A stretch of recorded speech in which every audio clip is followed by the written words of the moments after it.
If everyone could start finding your seats, that would be great. We're going to get started here in a couple of minutes. This is your red zone offense time.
Good evening, and welcome to a year lag. I don't know why we didn't do this last year. Something was going on. I heard we were in a pandemic or something. Never heard of it before, but welcome to the 2021 Triton Hall of Fame Induction Ceremony. And I just can't tell you how excited we are to have a room full of people to honor our Tritons. Let's give them a round of applause.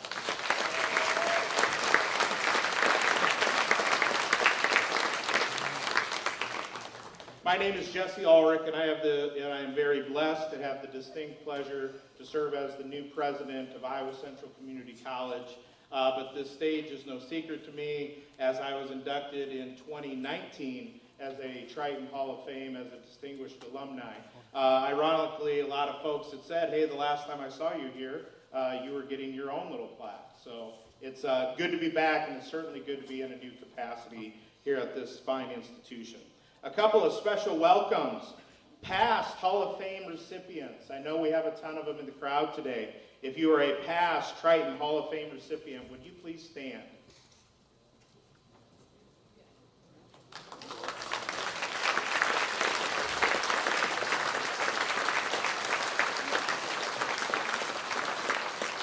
I see a lot of 1972 football team. Willow Ridge sent me a bill for all the damage you did last night. Well, we got it, though. It's on our tab.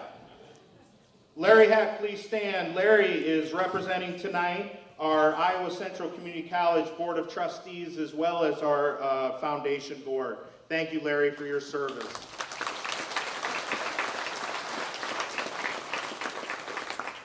Would all current and former faculty and staff for Iowa Central please stand? We would not be able to do anything without these fine individuals.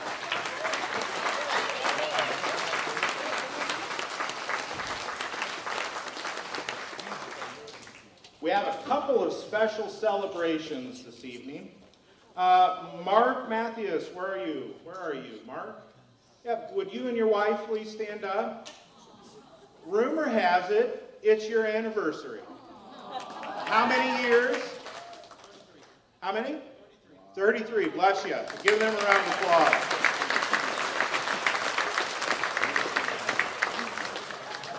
My wife and I have been married 15, and a couple of them have been pretty good. So, very good. Brandon Bush, please stand up. Brandon. Where's Brandon at? He didn't leave it. I know, I saw him. It is Brandon's birthday today. So please make sure to wish Brandon a happy birthday. If you need to sing to him, please do so. Give Brandon a round of applause.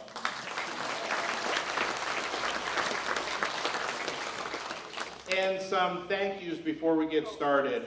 Mary Ludwig in the back. Give us a wave, Mary. Mary is our Executive Director of Development and Alumni. She is the charge holder of this event. We appreciate all of her time and dedication to this. Also, Paul DeCourcy. Where's Paul? Take a picture. Stand up, Paul. Yeah, give Paul a round of applause. Paul takes approximately 1,000 pictures a day and sorts through them all, and we appreciate it, but he's been instrumental in all of the behind the scenes with the artwork and whatnot for this event, so thank you, Paul. And last but certainly not least, can all members of the planning committee for this event please stand up?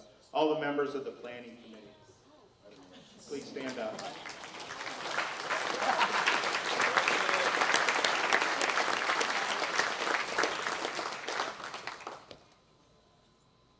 I think now would be a great time to ask the question of, why are we here? Why would so many hundreds of people take time out of their busy schedule in the middle of college football and homecomings and everything else to gather here on Iowa Central campus? And I think the answer really, when you look at it, is very, very simple. Our goal at Iowa Central, I'm not a very smart man, so we have a simple goal. We want kids to come here and finish their degrees and their certifications in the shortest amount of time possible with the least amount of student loan debt so that they can have a better life. And what we're really celebrating here tonight is the better life that all of these folks have had because of their start at Iowa Central. Tonight we showcase, we celebrate those who not only had a positive impact on this institution, but on those who have gone out and had a service attitude in the communities that they've lived in and have created a better good as a whole. These folks that we represent today and previous folks who we've brought into the Hall of Fame represent everything that community colleges are about. We're about local. We're about being a part of a region. And we're about trying to have a better life. We have a saying every time I have new students on campus and we welcome them, and the other night at the pep rally. We want kids to be proud as hell from where they're from. We want them to absolutely celebrate their hometown. But at the end of the day, we also want them to celebrate that they're going to graduate as Tritons. Because that's how much this community college means to our region. So, without further ado, on behalf of our staff, on behalf of our Board of Trustees, the 1,200 faculty and staff across the 9 counties, welcome to the 2021 Triton Hall of Fame induction, and let's get this party started.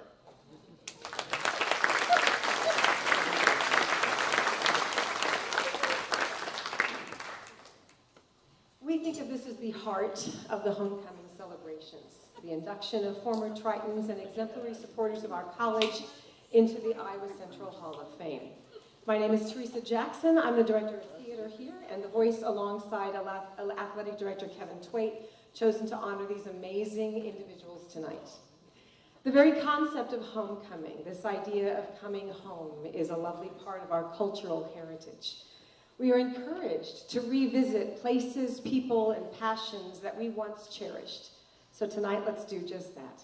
Let's pause to remember and to celebrate the lives of some incredibly talented individuals who once walked and who linger among us still here at Iowa Central. We start with a distinguished alumni and induct an individual who has worked tirelessly for quality health care in Iowa, Mr. Denny Drake.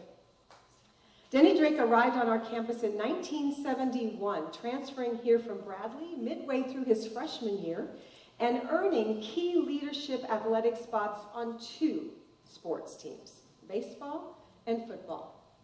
He pitched for Babe Milaro and served as quarterback and monster man for the legendary Paul Shoup, earning the nickname Lefty.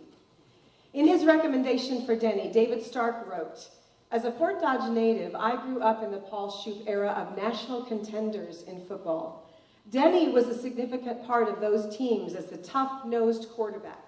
He and I visited numerous times about his fond memories of playing for Iowa Central, especially those games in Dodger Stadium. While playing 2 collegiate-level sports with a full-time student course schedule is extremely difficult, not to mention the transfer element, Denny handled it with the same work ethic and energy he demonstrates today. After Iowa Central, Denny selected Drake University to complete his BA while also earning honors for excellence in athletics, academics, and leadership, and serving as captain for their baseball team. He remained at Drake to earn his Juris Doctorate degree from its law school while serving as president of their Student Bar Association and receiving the Martin Tollefson Award, the highest form of recognition for leadership and service to the law school. Denny then ultimately completed the Stanford Executive Program from Stanford University. He has over 30 years' experience serving as General Counsel and Compliance Officer to Integrated Health System with operations in Iowa, Illinois, and Wisconsin, which includes 21 urban hospitals, over 1,200 physicians, over 32,000 employees, and with a $4.4 billion total operating revenue. He's had decades of experience building, leading, and sustaining a successful, highly regarded law department with offices in those 3 states. As Susan Thompson, former CEO of Unity Point Health and a 30-year colleague, wrote in her recommendation, many of us consider Denny to be the founding father of Unity Point Health. He has served as its Senior Vice President of Corporate Integrity and General Counsel since 1995. Prior to this appointment, he served as General Counsel to Unity Point Health in Des Moines. His supporting vision for bringing communities across Iowa together to assure the sustainability of healthcare to all Iowans led to the creation of what we now call Unity Point Health. In fact, he navigated mergers and multi-affiliate transactions into what is now one of the nation's most integrated health systems, providing health care to both metropolitan and rural communities across 3 states. Very few individuals have made a greater impact on the health care of Iowans than Denny Drake. Unity Point Health is heavily involved in value-based payment arrangements, physician alignment initiatives, healthcare reform, and growth. So a significant amount of his time the past several years has been focused on those initiatives. Denny created the law department and led its growth, which consistently received the highest client satisfaction rating in the 11 service categories provided by the health system. These accomplishments were echoed by David Stark's recommendation. I've known and worked with Denny at UPH for 25 years. I began as an intern with the hospitals in Des Moines and will not forget how Denny took me under his wing, mentored, and supported me throughout my career. I still rely on that today as president and CEO of the Des Moines region. Denny remains on call for a multitude of issues that arrive in our hospital emergency departments, medical units, and behavioral health units. Our staff know him on a first-name basis. He serves as a tireless advocate for patients and provides guidance for some very difficult situations. Denny is indeed very active in the profession of law. He continues to volunteer for the Drake University Law Department and has regularly hired a law clerk from his alma mater to help them gain exposure to health law. He also presents at conferences, leads the entire in-house legal team at UPH, and even finds time to serve as a volunteer scorekeeper for a local high school even though his children graduated many years ago. Being raised on a farm taught Denny the value of hard work, dedication, and service to others. In fact, in addition to being general counsel for our multi-state system, he also remains an active farmer. He is known for being available round the clock, taking many a phone call from the cab of his tractor. In fact, he carried a pager, now a cell phone, 24/7, 365 days a year for over 26 years. He actually wanted his number distributed, telling me, if healthcare is to be available 24/7, then we need to be an asset and do the same. His goal is to return every call within 2 minutes or less. Don't test that now and text him, Dr. Ulrich. I can attest to this. When I called him last weekend to visit about this event, he did in return my call within 1 minute to a cell phone number he did not know. Furthermore, I sent him a text today because I forgot Dave Malero's number, and he texted me within 10 seconds. In his 34-year career at UPH, he has only logged in a half day of sick leave. I think both those stats are Guinness World Record holders, right? I think so. Susan Thompson closed her recommendation with these comments. As a nurse, I am repeatedly reassured by Denny's deep and tireless advocacy for patients. This sentiment was demonstrated again and again as he guided Unity Point through our COVID-19 preparation and response.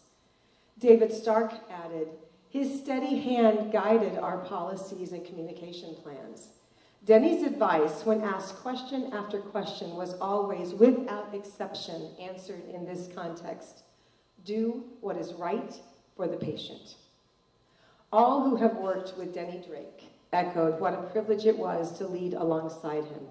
His wisdom, calm exterior, expertise, professionalism, and dedication are exemplary and add a level of class and stature to the entire Hall of Fame roster.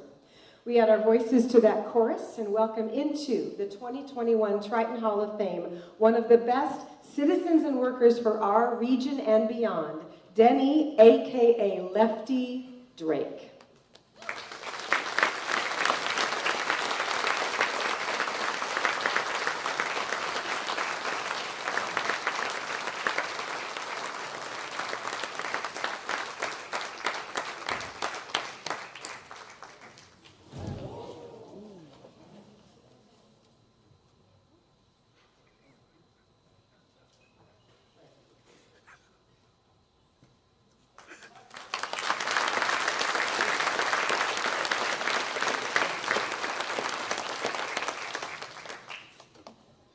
Quite an entrance.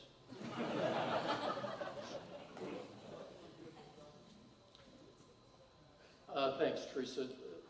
Thank you very much. Those are very kind words. My experience at Iowa Central has been great, has always been great. And when I think about how and what the areas are, you know, I think about athletics, I think about the social life, and I think about my relationship with administration.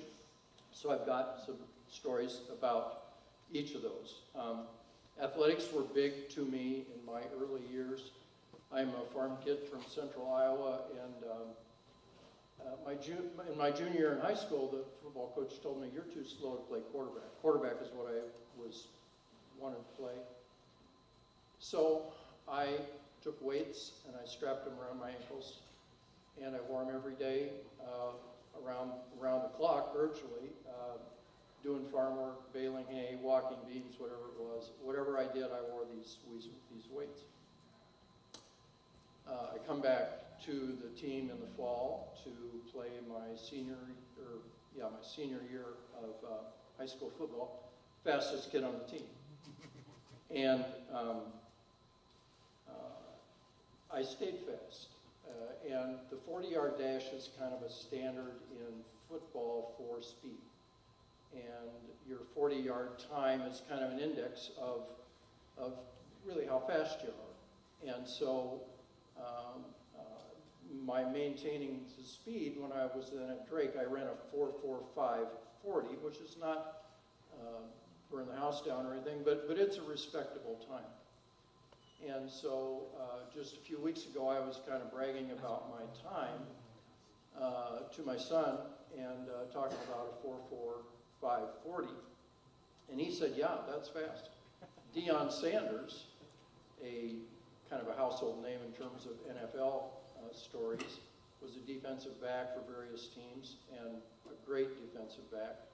Dion Sanders, my son said, only ran a 4.4. And I thought, wow, I thought he was a lot faster than that. I was feeling pretty good about my 4.45. You know, I was kind of pumping my chest out a little bit. And then my son says, backwards.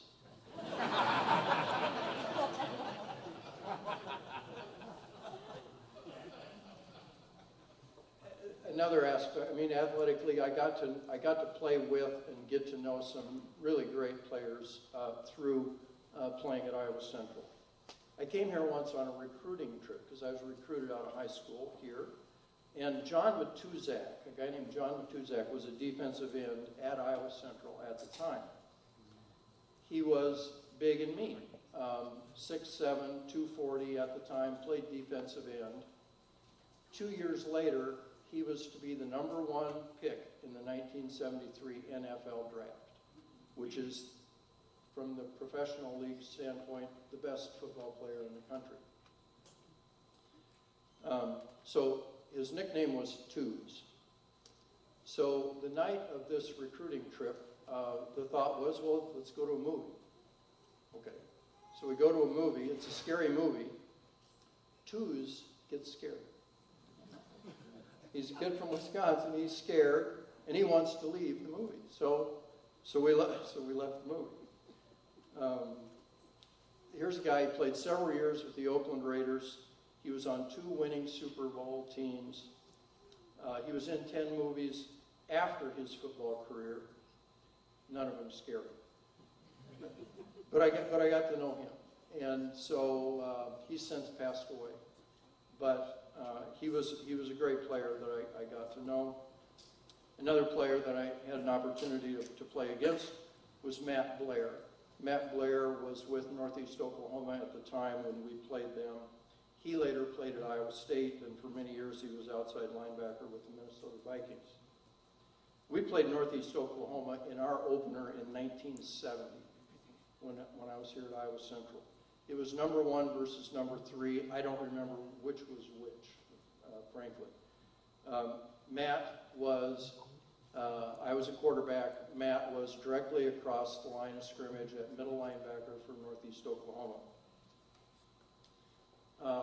At the bottom of a pile during the game, Matt apparently mistook my neck for the ball. Actually, he made that mistake twice. On 2 separate plays. I had marks on my neck for years. I'm glad it was my neck he grabbed. So are my kids.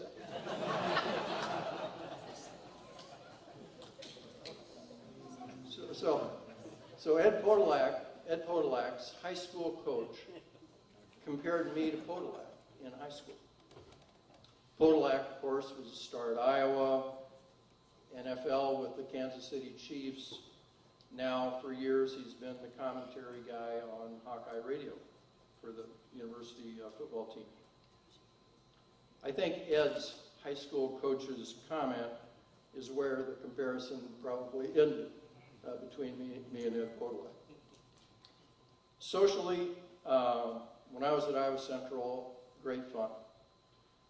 Animal House, this is Animal House years. I was right in there.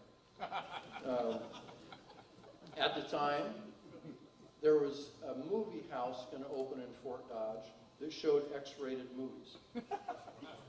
Very controversial in the community.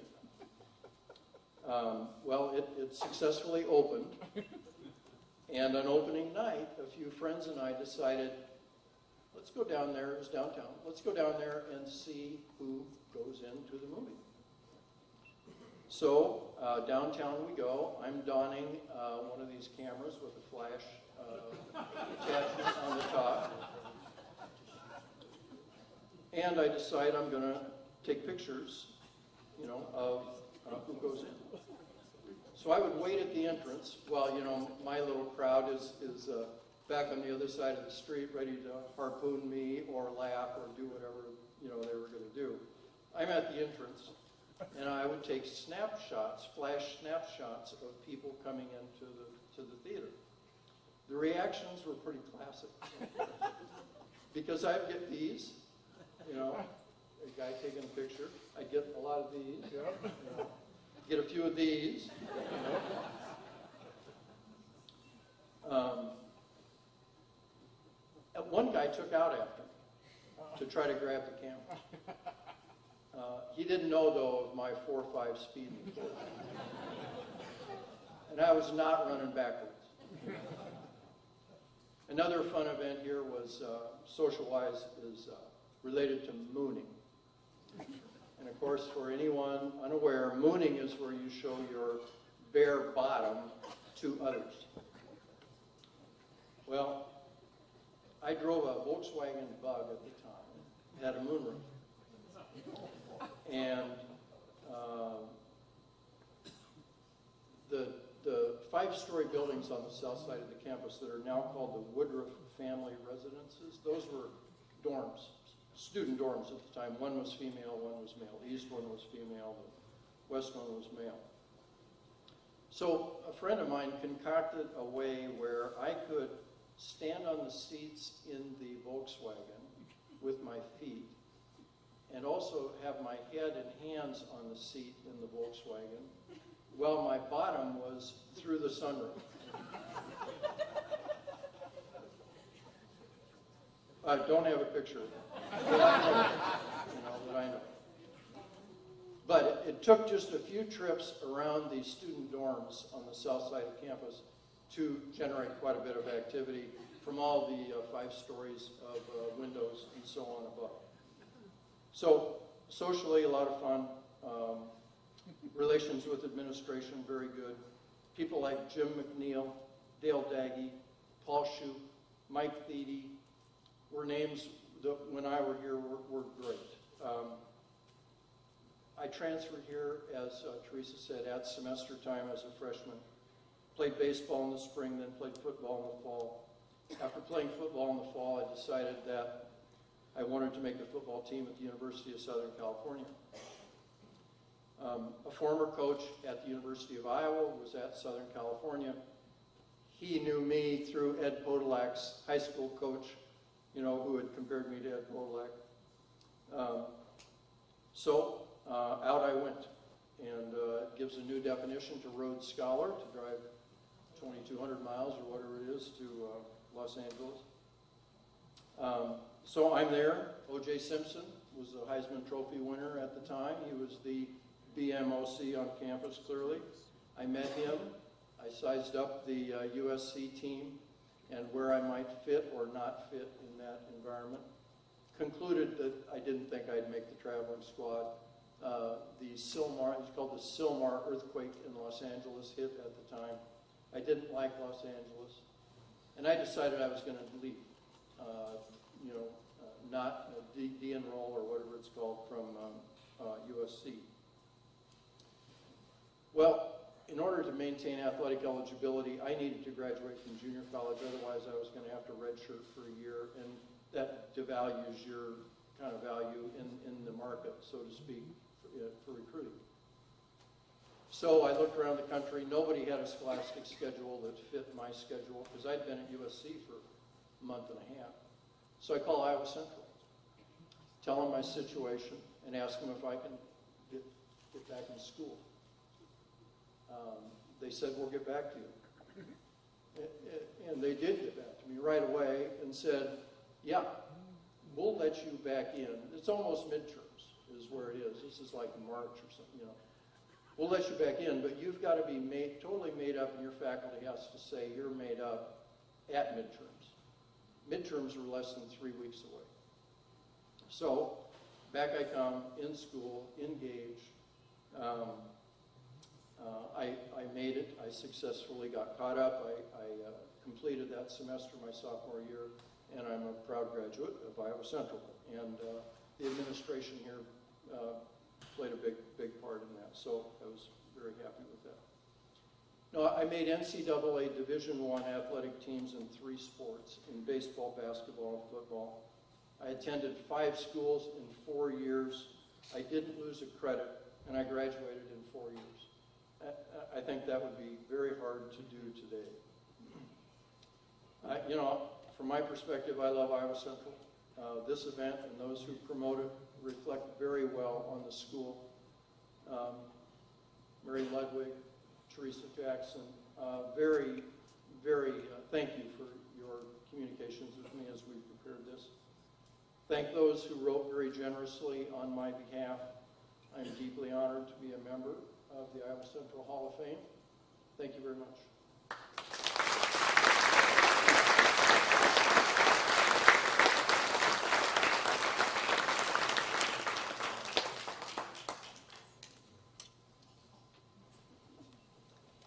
Adding voices to a chorus of praise sets up beautifully the perfect pitch from Denny Drake to our next esteemed alumnus, Jeffrey Harris.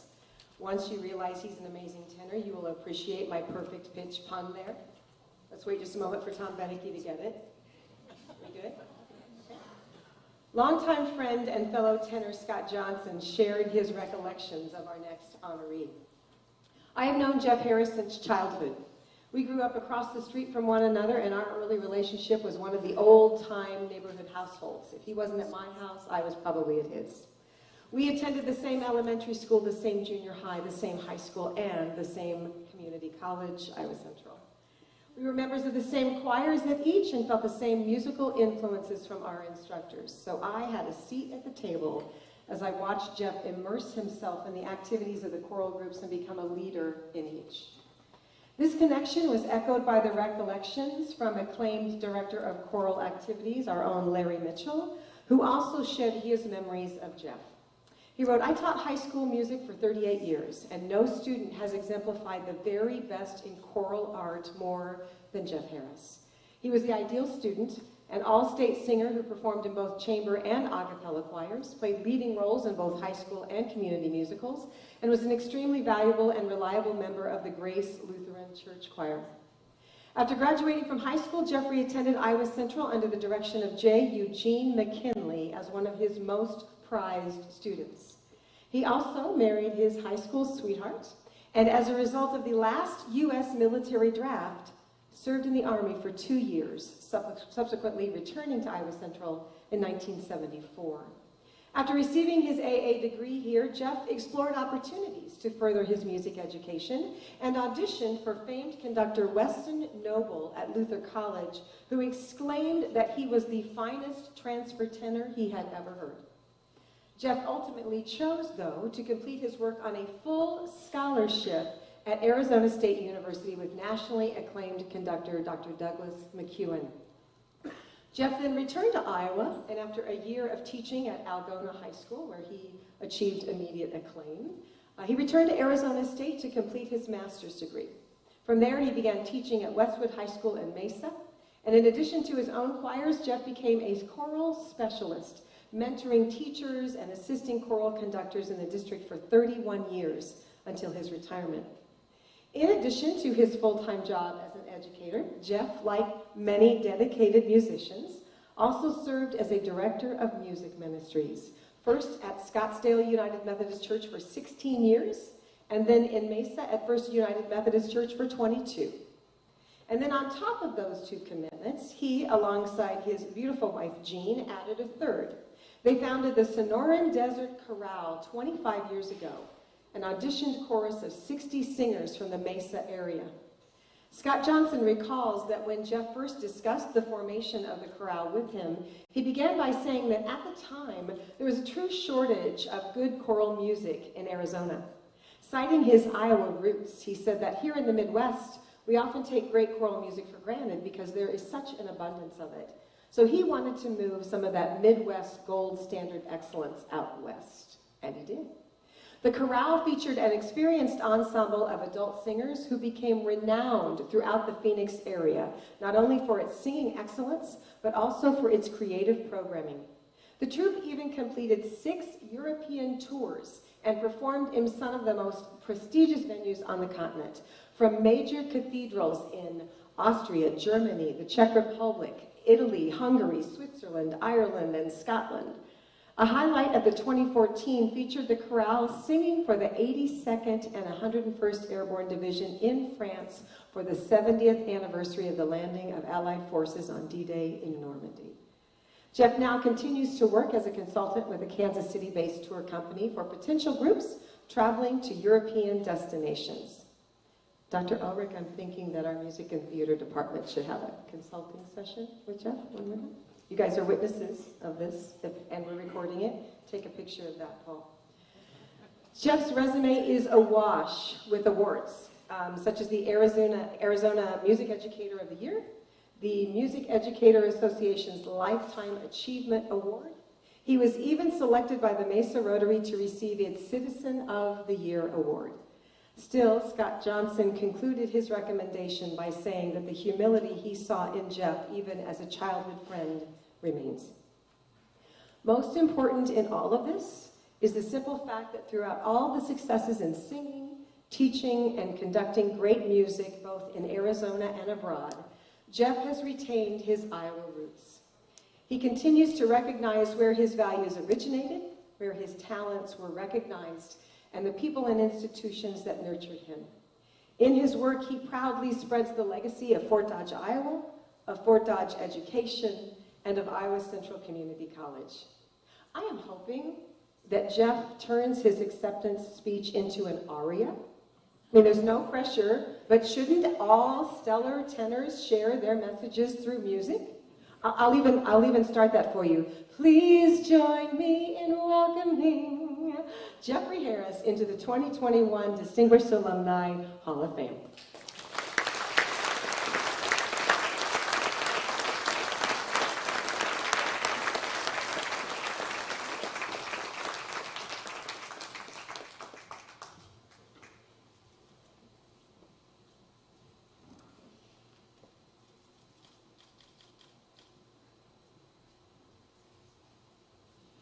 Well, it's indeed an honor for me to be here this evening. I'd like to introduce some special people just quickly. It's my pleasure to introduce Gary and Joanne Astor, who Gary is actually my nominator, along with Scott Johnston as well. Scott's with Gary, again, a lifelong friend. Mr. Larry Mitchell, former Director of Choral Activities at Fort Dodge High, is right here with his wife, Donnie. He asked that I not have him stand, but that's okay. He's going to get picked on in a few minutes. My brother and his wife, Roger and Vicki Harris, they live here in Fort Dodge. And Roger is a graduate of the auto mechanics certification system here many, many years ago. And my sister-in-law, Louise Patrick, from Des Moines, and my lovely wife, Jean, who, being a choral director, she has had, if you know anything about music making, public schools, she has patience beyond belief. I'll talk about that later. First off, I need to thank, seriously, the Phoenix Light Rail for its existence, for my being here. A couple years ago, 2 years ago, my wife and I were on the light rail coming back from Arizona State University, where we were at a basketball game. And we sat down in the next to the last row of the light rail, turned around and saw a couple, and the gentleman had an Iowa State jacket on. And I said, Ames. And he said, oh, well, no, we live in Fort Dodge. And at that time, his wife, Joanne, said, and you're Jeff Harris, and you sang in the Fort Dodge Choral Society. And I went, holy cow. And she went on to say, and you rode with me to rehearsal a couple times. I didn't remember that, Joanne, but that takes us way, way back. It's a small world. We continued the conversation, and Jean and I were telling them about our lives in Mesa. Mesa is located just east of Tempe, Arizona, which is just east of Phoenix. A town now of about 600,000, it's huge, and it has the largest school district in the state of Arizona, 5 comprehensive high schools with 71,000 students. It's a large district. The high schools back would run about 3,500 students in 3 grades. Quite a district. We invited them to come to our upcoming concert with the Sonoran as a Crowd, which was a community choir which we created in 1994. And so they came. It was the next to last concert that I conducted as I was getting ready to retire. They came to the concert and voila, we're here tonight. Apparently they thought it was worthwhile, and we appreciate that. I reflect upon my life's work in school, and you know, I never went to work one day of my life as I taught, because every day when I went to school, I learned something from the kids, from the music, but most importantly, it was with the resource that I had to work with, and that's people. They taught me so much, and they taught me so much about how to deal with others, adults. Looking back, I have some favorite people who influenced me. There's a young lady sitting on a table back in the center there that's from Jefferson, Iowa. Raise your hand. Oh, is she gone? Oh, she left. Well, I met her in the line. She was one of the receiving gals. Jefferson, Iowa. I played Little League ball as a kid, and Bill Franey from Jefferson was huge. He taught me fairness, sportsmanship, and hard work in whatever you're going to do. He's a big part. Grandpa Flory. Probably Grandpa in that is to be positive and committed in life and steady. If you're going to start something, see to it that you follow through with it and finish it. My mom and dad. My mom was a homemaker in Fort Dodge. Worked at Sears. My dad was a horologist, gemologist. How about that? He graduated from Bradley University with a watchmaker's degree. I got from him adversity. He went through cancer when I was 19, passed away, but going through that taught me an awful lot. And he also was unbelievable at teaching me, us, my brothers, how to fix things from the beginning. It was amazing. Denny, I don't have the funny stories like you do, but here are a couple. Larry Mitchell, Fort Dodge Senior High choral director. He was an incredible teacher, and we've all had those people in our lives, many of which were here at this school. Larry provided his students with performance opportunities that required him to stretch himself. And as a result, he stretched his students every day. And we got better for it. His expectations were up here. And I found that during my career, my expectations were here. And you know, the students almost always met them because it was encouragement. And anything less, and there would have been less. And I think that's what Iowa Central is all about and has been all about in the decades since I've been gone. There was a time in which we were going to a festival up at Luther College, and he decided to take a tenor, and he said, there's a solo available, you should try out for it. So I came in after school, sat down with him, he was at the piano, and it was quick, he was quick to find out that I was not well prepared. He sent me home immediately. I was wasting his time, and he was right.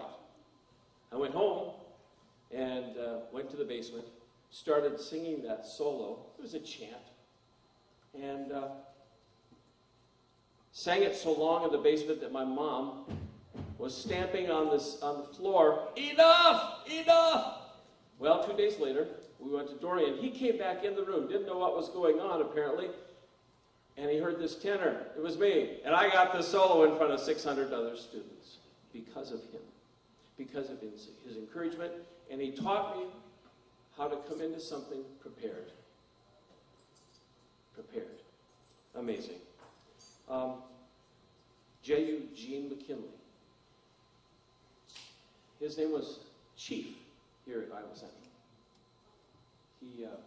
He was the reason many kids came from all around to this school and was really fine at what he did. He received us. I went away for 2 years because I had to enlist in the Army because I was going to be drafted. And so we did that, came back, and he opened up his arms and said, let's go. And he had the finest community college choir around. They sang at a collegiate level. This college, they sang at a collegiate level and were the envy of many schools. They sang as well as most four-year colleges anywhere. They also had a swing choir, and we went from one weekend to another on a charter bus all over the Midwest, singing pops music for organizations. One trip was to Atlanta, Georgia. You may have seen on the pictures here, back here, you saw a bus and a group. I worked for Fort Dodge Transportation, and I drove that bus to Atlanta, so I got double duty on that trip. It was great. Upon completion of the Army, we came back and had another great year. That year, he went to a national convention. This is how Iowa Central impacted my next 50 years. He sat down, he was at a national convention sitting in St. Louis in a bar, and beside him sat down was Dr. Douglas R. McEwen. He stood 6'7", looked like Stalin, and was one of the foremost conductors of choral music in America at that point. They started talking, and McKinley turned to him and said, I got a tenor you need to hear. He wants to be in choral music education. A week later, I talked with McEwen on the phone. I was here in Fort Dodge. And about 2 weeks later, I flew to Phoenix. Cost me, I remember it was like $350. That was huge back in 1972. I don't know about you, but that was a lot of money. So we flew out there and auditioned for the voice faculty. That is 6 of the members of the faculty from Arizona State University. And on the way back to the airport, got to the airport, and I said, well, Dr. McEwen, what do you think? And he said, well, sir, I have a full ride for you. And that started the adventure of going back to Arizona. We went back to Arizona, my wife and I, and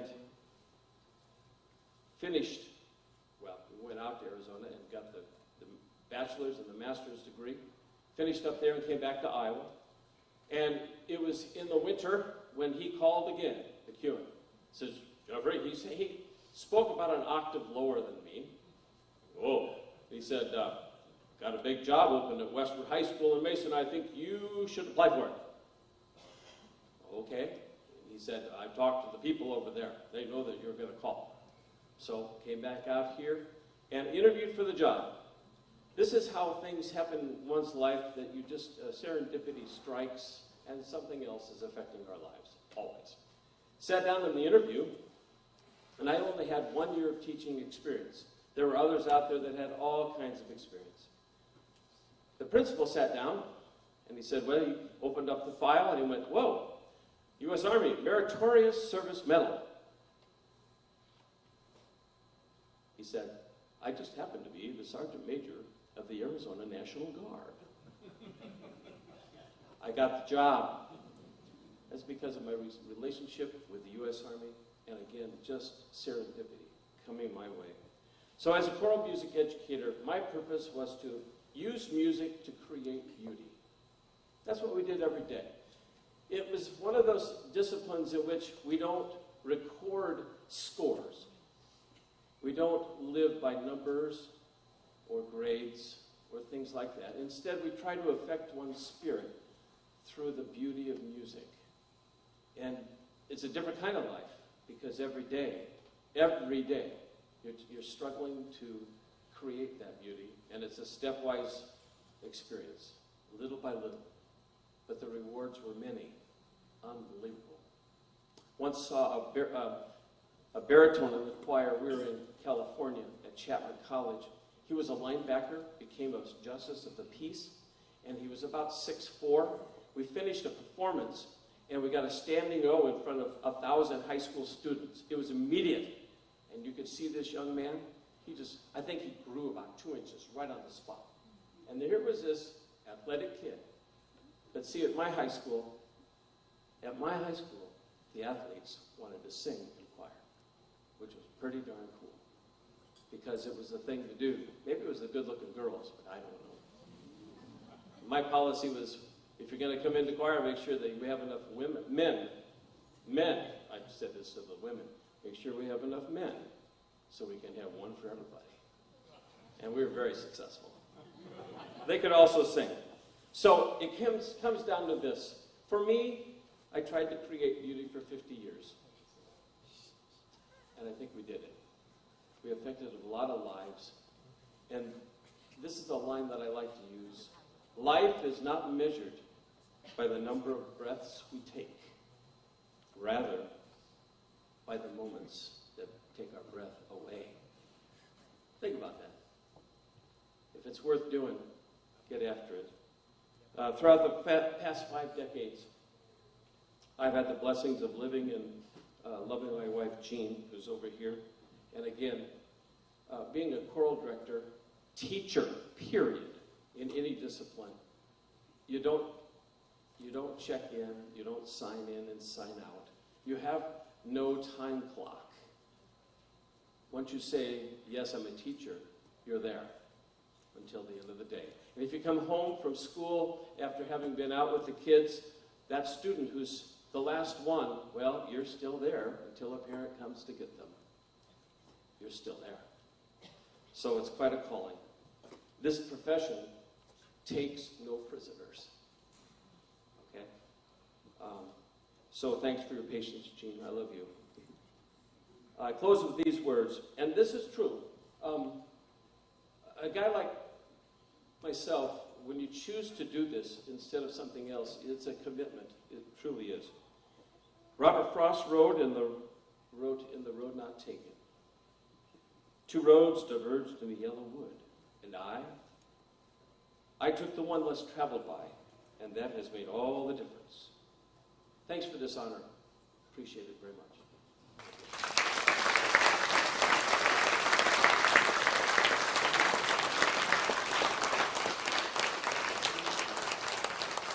I'm still going to hear him sing before this night is over. I consider this an honor to speak about the amazing woman who has been selected as the next recipient for our Hall of Fame Distinguished Faculty and Staff Award. I have adored Patti Pruvis from the first moment I met her when I joined the staff 26 years ago. Her daughter said I am required to cry, so I wanted to get that out of the way.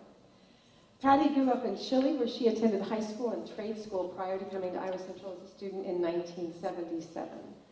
After graduation, she studied at both Iowa State University and the University of Texas in Austin. She would ultimately return to us in 1990. I reached out to Dr. Bob Paxton, who was instrumental alongside Mary Sue Lilly in recognizing her brilliance and securing a place here for her. Here is what he shared with me. Simply put, Patti Prunquist is the best of the best. Very few in higher education are more dedicated, positive, student-centered, and willing to go above and beyond as Patti Pruvis. She started out part-time at Iowa Central, but when Mary Sula and I saw the passion and energy she brought to our campus, we worked diligently to make her full-time. Patti worked for us not only as a Spanish instructor, but also helped to organize the annual Festival of Nations event, the bilingual community outreach programs, and served as an invaluable advisor for the international students enrolled here, helping them deal with a multitude of issues that they encountered. And we have a multitude of international students here. She absolutely loved being able to help her students. Patti's contributions to the college, which spanned 27 years, are immeasurable, and her legacy is indelible. As Dr. Paxton shared, her boundless energy and care for others stands out above the rest. It was not unusual for Patti to be at the Des Moines airport at midnight to pick up an international student, or at the hospital at 2 a.m. to care for a sick student. She opened her house countless times for students who didn't have a place to go over the holidays. When you talk about a dedicated professional committed to students, few can stand with her. Her smile, spark, passion, and commitment made all of those who worked with her better. To this day, he wrote, I get goosebumps and tears thinking about the lives she has touched. She was the consummate leader and teacher. She was a shepherd to the lives that she served. Tom Benecke, Vice President of Enrollment Management and Student Development, echoed these very sentiments, sharing in his recommendation. Patti was a cut above the rest. She just had a gift when it came to making everyone feel comfortable. Her warm, inviting personality made people feel instantly at ease. One of our colleagues, Michelle Rantham, shared a favorite memory of her time with Patti. She writes, for a couple of summers in the early 90s, Iowa Central hosted students from a university in Japan for a month-long American culture program, and Patti was in charge of activities in addition to being one of the 3 instructors. Every afternoon or evening and weekend, Patti led us on field trips and around the community, from the community orchard to a nearby farm to even a grocery store. It is amazing how Patti can make you see your local grocery store in an entirely new way, and it led me to see everyday things I took for granted in a new, positive light. That's what I love about Patti, always so upbeat and showing us the world without ever leaving home. Another colleague, Steve Hosel, shared these sentiments. When I think of Patti, I always come back to her friendly smile and wonderful ability to help in any situation by using a dose of reason, respect, and a genuine ability to help that the international students would respond to. Many years ago, as a new adjunct instructor at Iowa Central, I encountered students from foreign countries, generally athletes, who could barely speak English, let alone stay focused and engaged in class. Fortunately, the knight in shining armor appeared on the scene, Patti, who was always willing to do what could be done in securing translator programs, working with instructors to permit students to tape or record class sessions. And then she matched the student with somebody who was willing to tutor. In many cases, she was able to find students in her Spanish classes who would partner with international students, or somebody who could not speak the foreign language but was just willing to help one-on-one in a process to get the material across. In this way, we were able to save quite a few students who were intelligent enough to achieve good grades, but just needed to overcome the language barrier. He concluded by saying, the National Soccer Championship trophy should carry a dedication to Patti. Head cross-country and track coach Dee Brown echoed what Steve shared. He said, Patti Prindquist was a major part of our international student and student-athlete experience. She was behind the scenes and received very little recognition and not nearly enough credit for the care and time she put in to make sure these students felt welcome in a new country with a new language, climate, and environment. Patti made sure these students had what they needed, not to just survive, but to thrive. In fact, advising international athletes was a perfect fit for Patti, who was and remains a stellar athlete in her own right. She is an avid runner, biker, swimmer, and to quote Jennifer Condon, Patti has always been my model as the perfect physical fitness guru. She puts us all to athletic shape. We do have a traumatic memory of Patti, though. The year was 2013, the place was Boston, and Patti was running in the marathon when we heard news of the bombing. Jennifer was frantic, trying to get news about where she had been in the race when it happened. But Patti didn't run with her phone. Patti, you need to learn from Denny Drake over here. Okay? Eventually, we received word that she had finished the race 20 minutes before the bombing. We've never been so grateful for how fast she was than we were that day.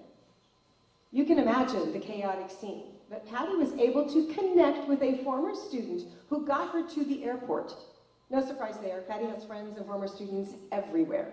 And after arriving home at 3 a.m., she actually came to work the very next day and even ran a 5K that one of the cross-country athletes wanted to do in honor of those injured in the race. And yes, she won it. A 5K after a marathon and a bombing. This is Patti Pruvis. Tom Benecke concluded his recommendation by saying, it is very easy for me to say that Patti is one of the finest human beings I have ever known and comes with the highest recommendation I could give to anyone I have worked with for the Triton Hall of Fame. On a closing note, I promised Coach Dee Brown that I would issue this invitation on his behalf since he's out of town at a meet. According to him, Patti still has eligibility left in the NJCAA. The offer is still on the table, Patti. Could you enroll in a few classes? You could take acting with me, sweetheart, and join us for a season. We would love to have you back in the family. Would you welcome, and would you join me in extending the warmest of welcome homes to one of Iowa Central's treasures, former student, instructor, and potentially new athletic recruit, Patti Pruvis.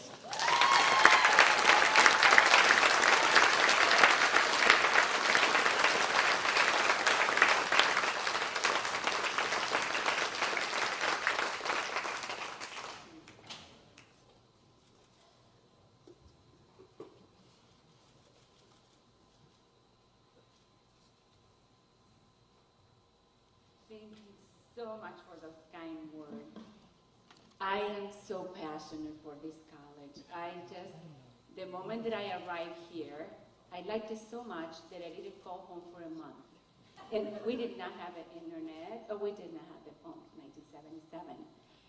And I fell in love with it. I lived in the dorms, and I remember Maddie and Charlie Brown, and they would take us up. So as a student, I had the most amazing experience here.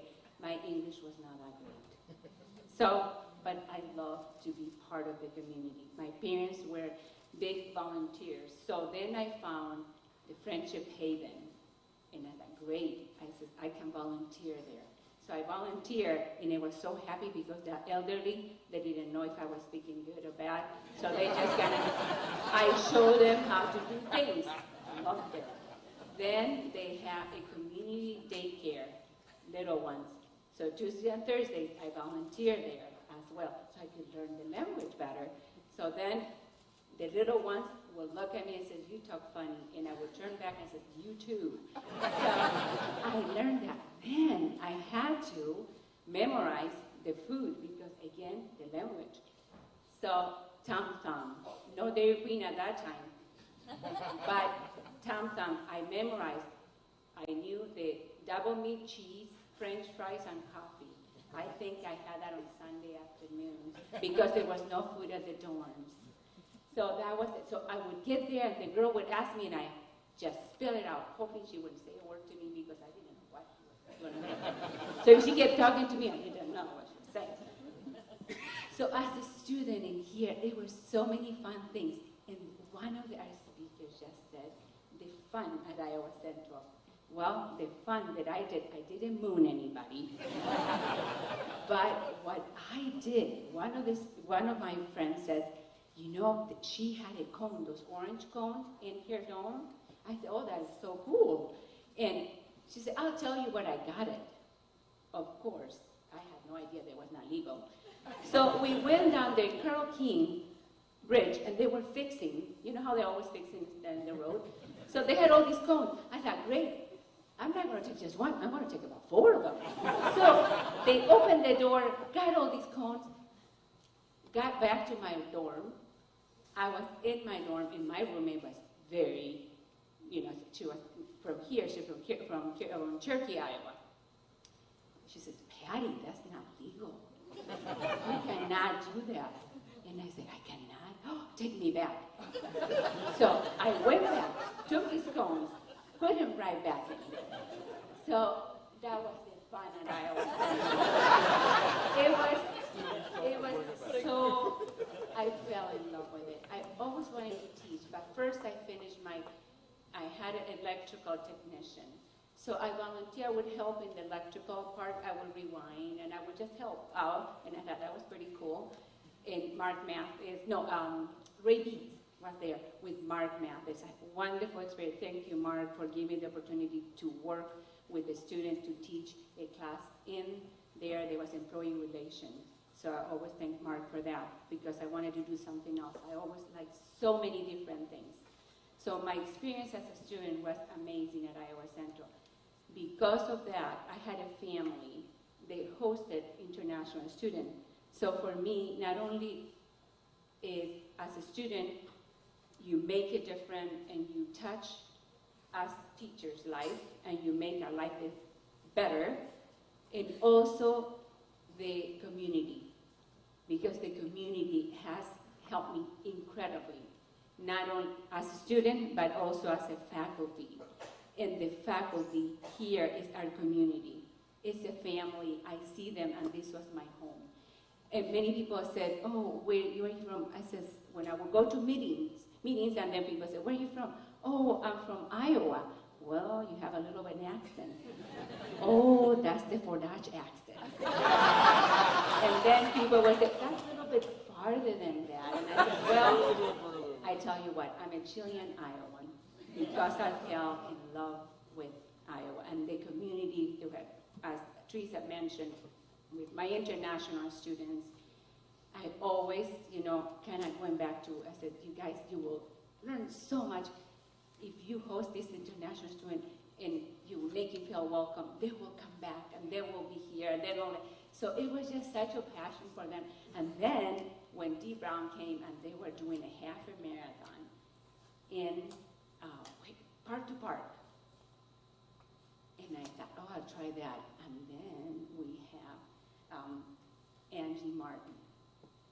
Angie Martin, I went with her because she had family there. So I said, well, stay there. And she goes, oh, Patti, you will do it in an hour and 45 minutes. I says, I've never done that good. And I says, I can do it, but I don't know if I do. I never.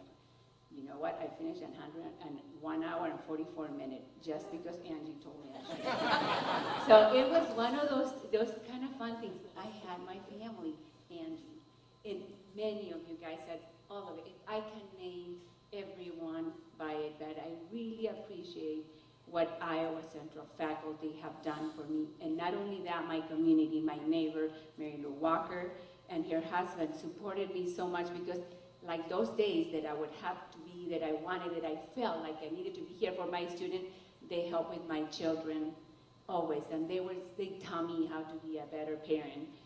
Then my sister-in-law, my family that is here, my brother-in-law, they all supported me.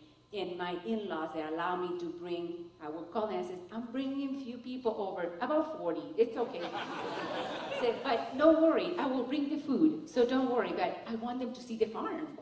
So I will bring those 40 people. I will bring a couple buses, and there was the buses, came on. I said, oh, okay. But they learned to work with me. Then we have Focus International. Then I would say to my father-in-law, we had the Scandinavian day. I said, and he made Swedish pancakes. I said, okay, you will be in charge of it. So I brought my father-in-law. So I recruited my family to be part of this stuff.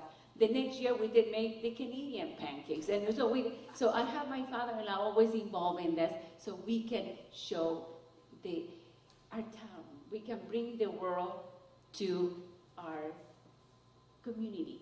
Again, the community played a huge role in my life. And they were so many fun and crazy things that we did with other students. They were fun. We would go and speak at different places. We would dance, whatever was needed for us how to help and to make it better.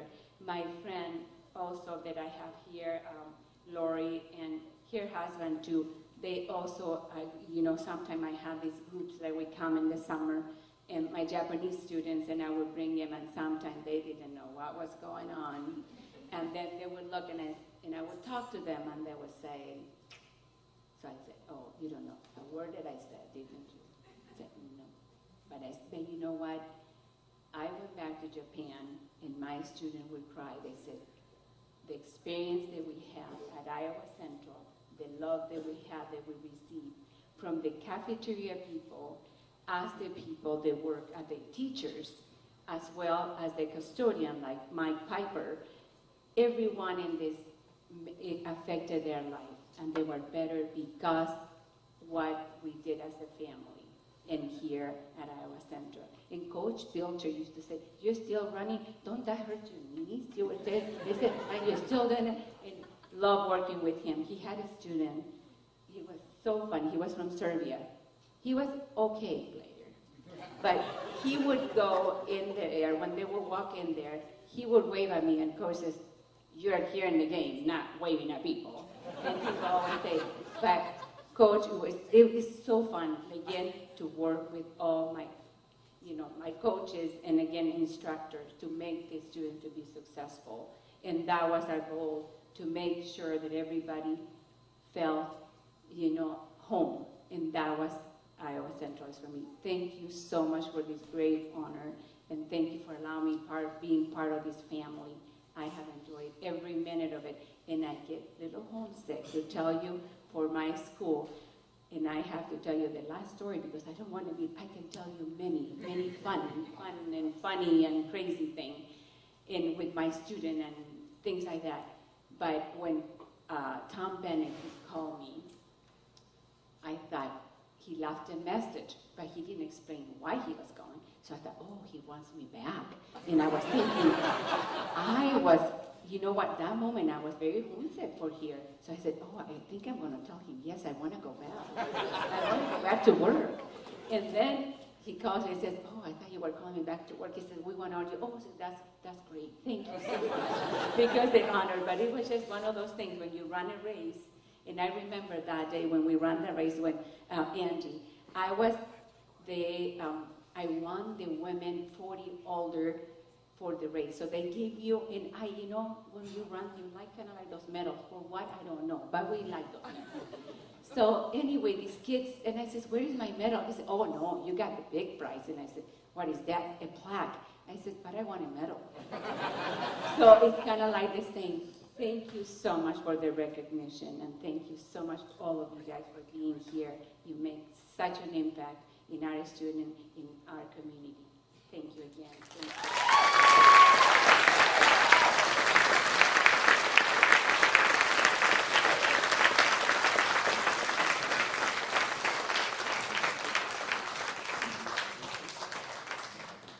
Listening to all these resumes, don't check the record books. I'm wondering how I got into this thing. And Patti, I didn't know you and I had so much in common. I'm a marathon runner too. That was a complete joke, but I do like the pancakes. I like that part of the word. And Tom, you had a chance to hire her back and you didn't. Jesus. All right. Well, we'll talk about that Monday. So, a couple of things here before we dismiss for dinner.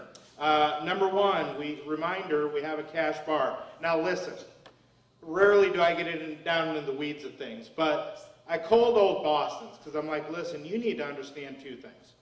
Half of Tom Benecke's family's coming, okay? And there's going to be a bunch of Palmer boys here. Don't run out of beer.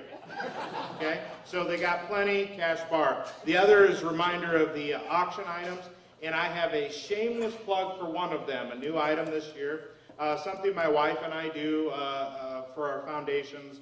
It's a dinner for 4 to 6, hosted by my wife and I at our home. I cook it, and if you don't think I can cook, just take a look here. The evidence is in there, okay? Now, here's the deal, though.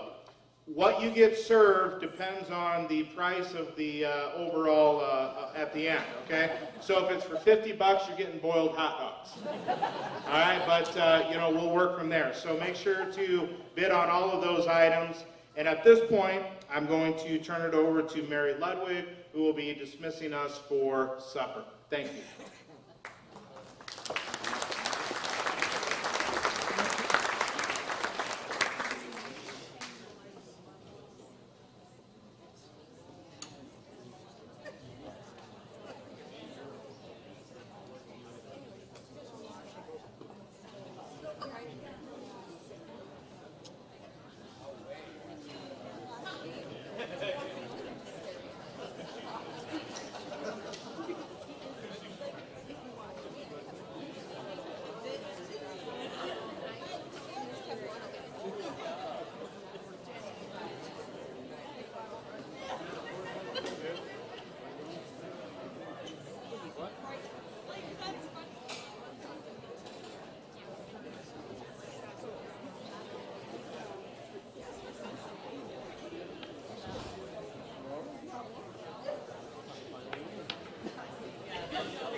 Yeah, let's be honest. First quarter in Nebraska. Lost to Bowling Green.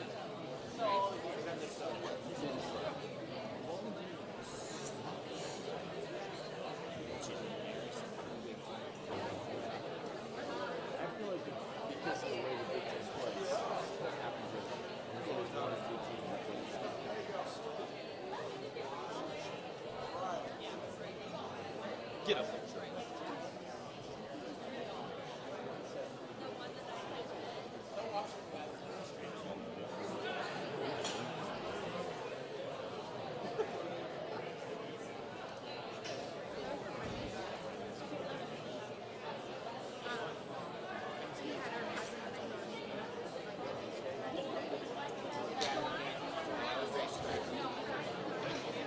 From Northeast Ohio, I think.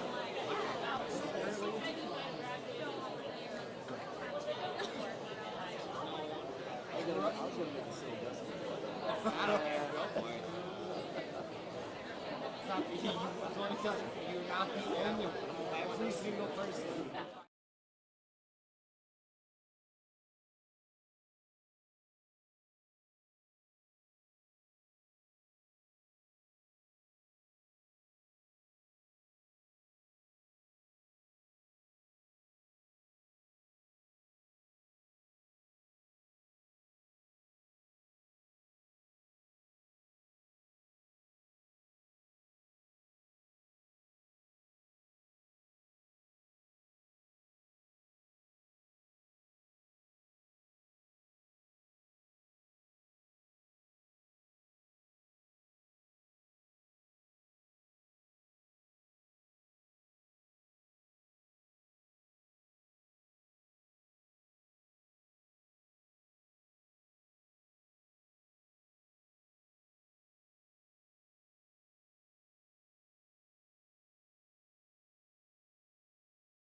podium for continuing introductions. I always make sure to point out when I came to Iowa Central, I was on a recruiting trip for football, and Coach Quaid made sure to let me know that I would be a better water boy than a football player.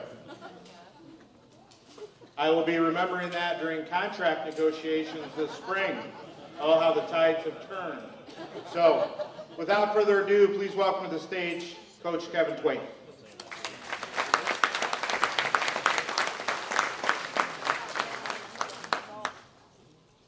What a night.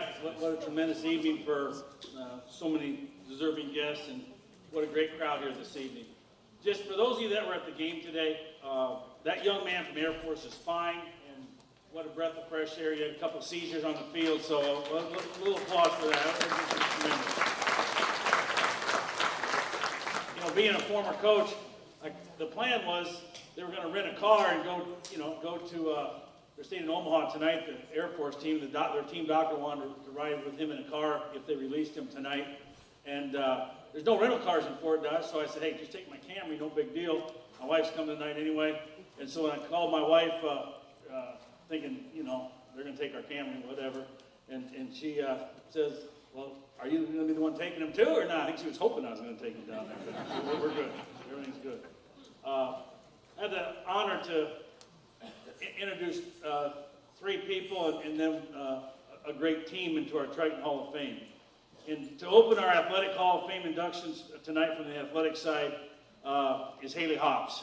Hayley was a multi-sport star in both 2006 and 2007, the 2006-07 school year, the 2007-2008 academic years here at Iowa Central. Hayley starred in both volleyball and softball during her decorated career for our Tritons. The fall of 2006 found the Triton volleyball team scoring a 28-6 record and making a trip to the NJCAA volleyball tournament. It was our first national tournament since 1987. Hayley tallied 324 kills that year, 172 blocks that season. A look at the Triton volleyball career records today. You look at that book, Hayley's still there in the top 10 all time in kills, attacks, blocks, and service aces. And that's saying a lot because what Sarah Horn has done with our volleyball program is off the charts. And so for her to still be in the top 10 says a lot about how Hayley Hobbs played volleyball here. She was an all-region volleyball selection both her freshman and sophomore years.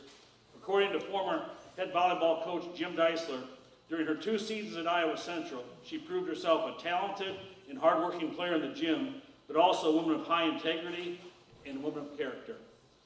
Triton teammate Lindsay Heffernan mentioned that Hayley Hobbs was a cornerstone and role model for her teammates. She provided great leadership to the squad both on and off the court.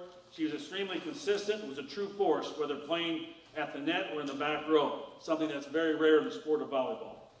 Hayley shared with me that her favorite volleyball experience was a trip to Scottsdale, Arizona to compete with her teammates in the NJCAA National Volleyball Tournament. Switch gears with me for a second now, from the fall to the spring semester. Put away your volleyball sneakers, grab your glove, your bat, your visor, and your cleats. Hayley Hobbs was a 2-time all-region softball player in both 2007 and 2008. She was as versatile a player as they come. Hayley led our Triton softball team in home runs her freshman year and finished her sophomore year with an 11-0 record pitching and finished with a save as well.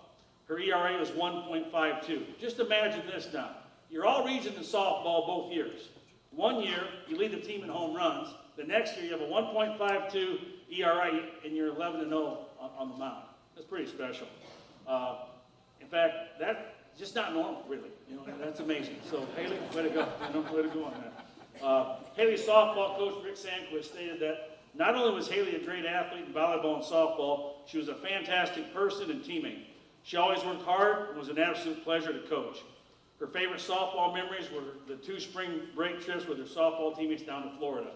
As a former coach and now athletic director, I know how difficult it is to manage your time while doing just one sport. You have practices, film study, weights, conditioning, and travel during the season.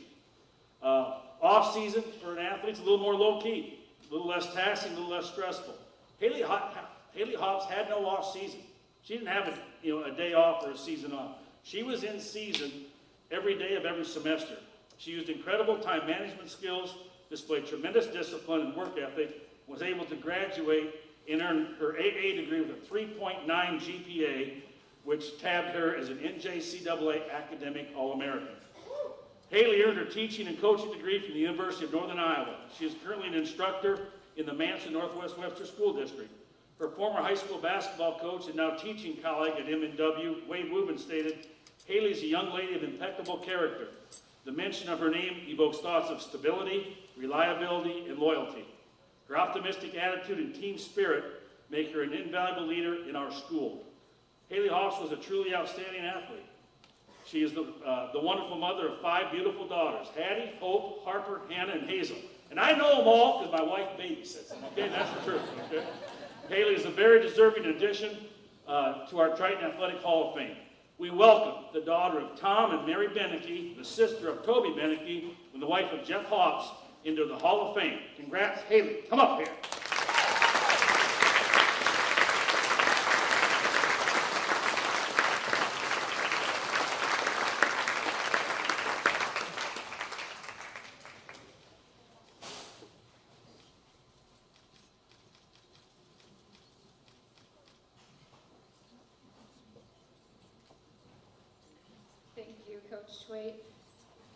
It's still pretty surreal to me that I get to share this night with these other legendary Tritons.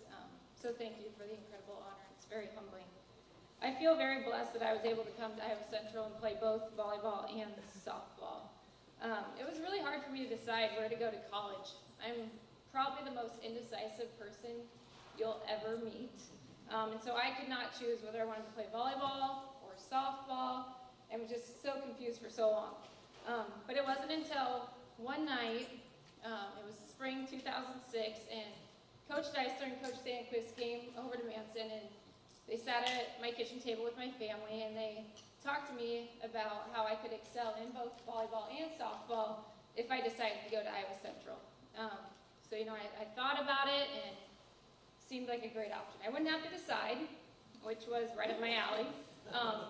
And then it was close to home, close to family. And I've been around campus for years with my dad working here and knew that everybody here was fantastic and would be so supportive. So turns out I made the best decision, and here we are.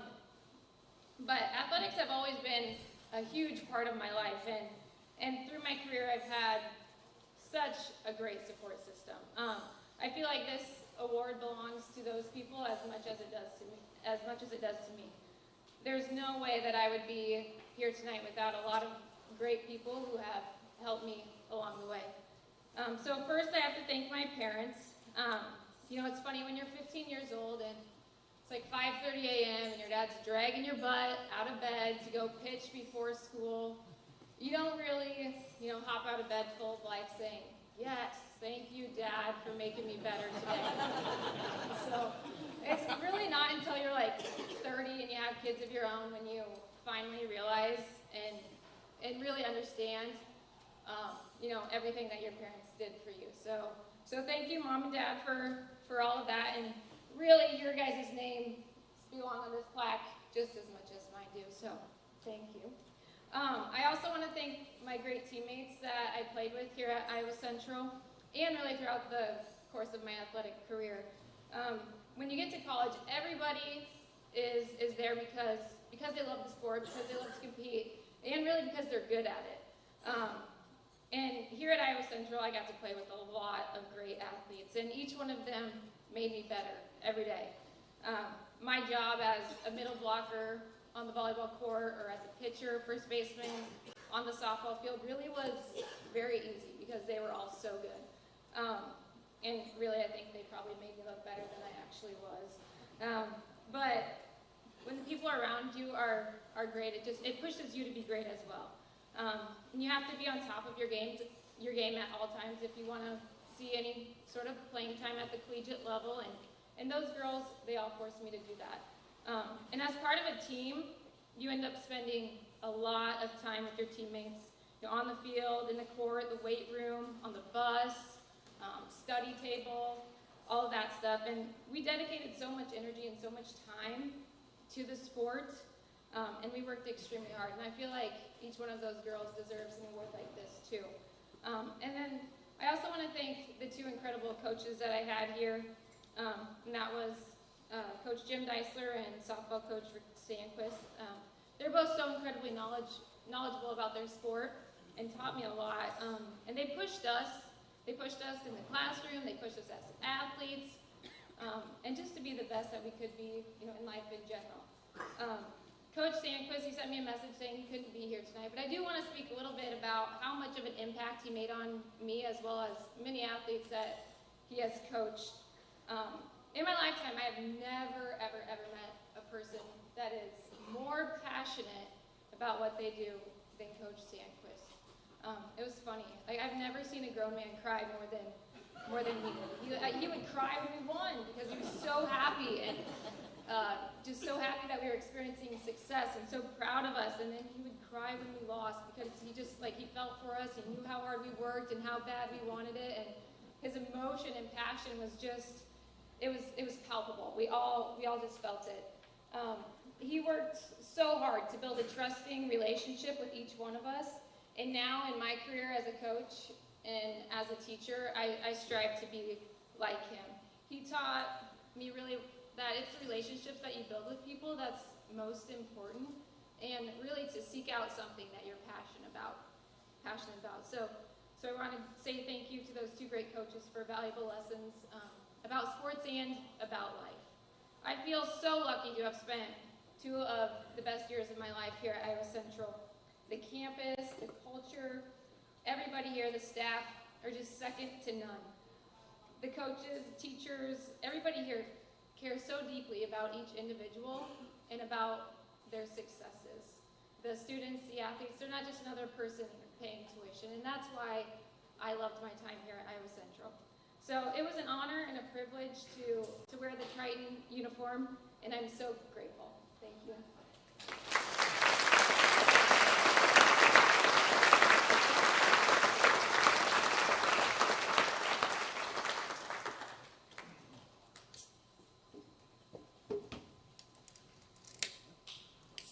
The next gentleman that we're going to welcome into the Triton Athletic Hall of Fame, Rascal still looks like he can play linebacker. I'm telling you that right now. I met him out at Willow Ridge last night with some of his great teammates, and I called Coach Montalto and said, hey, if it doesn't look good by halftime, we can make a move at linebacker. I'll guarantee you that. So, next inductee is Tony Middleton, and Tony played for the great legendary Coach Paul Shoup. Coach Paul Shoup's teams, if you ever watched them, they were predicated on great defense. I mean, that was Coach Shoup. Outstanding defenses begin with strong linebacker play. No one has played that position at Iowa Central any better than Tony Middleton. Tony came to Iowa Central from Thomas Jefferson High School in Brooklyn, New York. He was a high school All-American, and his high school team in Brooklyn was ranked #1 in the country. Okay? And this guy, his junior and senior year, never played in the regular season losing game. And guess what? Fast forward 2 years, 72, 73, Triton's never lost a regular season game either. And I got a sneaking suspicion a large part of that credit was due to that rascal playing linebacker over that way. But here at Iowa Central, just listen to these accomplishments for Tony Middleton. Tony played on 2 Iowa Central teams, the 1972 and 1973 squad that did not lose a regular season game. He played in 2 bowl games here. The bowl game in 1973 he played in was for the national championship. Tony earned NJCAA All-American honors at linebacker in both his freshman and sophomore year. He earned a scholarship to continue his academic and athletic career at New Mexico State University. Former teammate Tom Williams stated that Tony was a leader on and off the field for us and a ferocious football player. Former Paul Shoup assistant football coach Murray McMurray had this to say about Tony. I credit much of our team chemistry to Tony Middleton. His discipline and leadership were contagious. McMurray also pointed out that very few football players can say that the teams they played on went undefeated 4 regular seasons in a row. And Tony was able to help his team do just that. 2 of them in Brooklyn, New York, 2 of them right here in Fort Dodge, Iowa. That's truly incredible. Longtime assistant football coach and PE instructor Jerry Malloy mentioned that Tony Middleton possessed 6 distinct traits that led to the success that he had here at Iowa Central. I'm going to quote Jerry Malloy here. Here's what he thought defined Tony Middleton. Number one, the desire to compete. Tony had a desire to succeed individually and as a teammate. Tony was very determined to succeed and played in a selfless manner.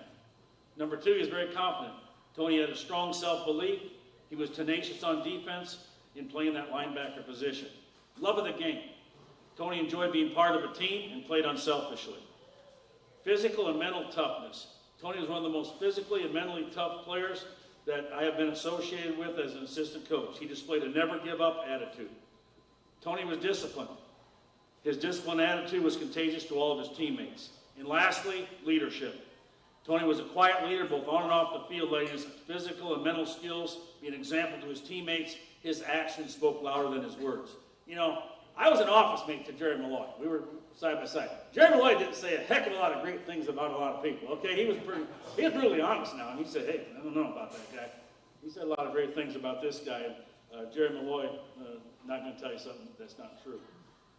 When I called to ask Tony about his favorite memory of Iowa Central, it was this. He said he had a chance to go home for the weekend with teammate Jeff Ruth. Jeff lived on a farm, and he got to see and experience a style of living totally different than Brooklyn, New York, you know? And you go to a farm, it's probably not quite like Brooklyn, New York. And he talked about the spread that Jeff's mom put out. He said the steak he ate was bigger than the plate.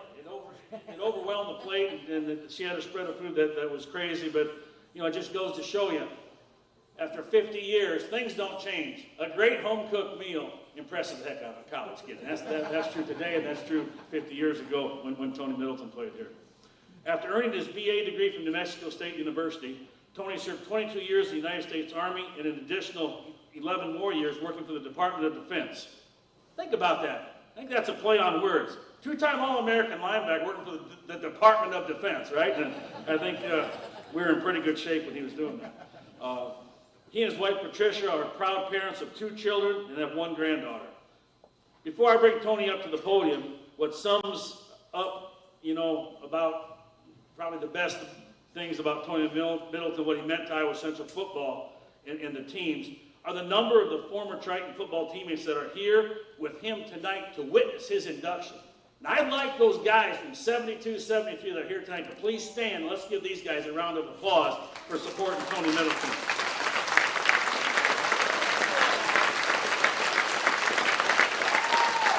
And I'm going to tell you, they didn't drive from Manson or Canarum or Badger to get here. They came from all over, and I really thank you guys for being here with us. But, you know, Tony, I think what speaks volumes is your former teammates choosing to celebrate this tremendous moment with you. That's what it's all about. Their love of you, their support of you, their respect for you, and that's about the greatest compliment one can ever have. Let's welcome to the Triton Athletic Hall of Fame, Tony Middleton.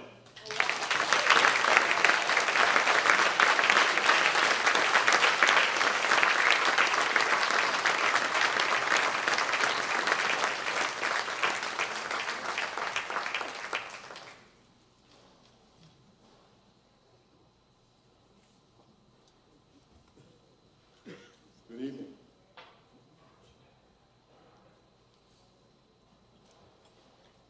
It's been a long time since I was here last.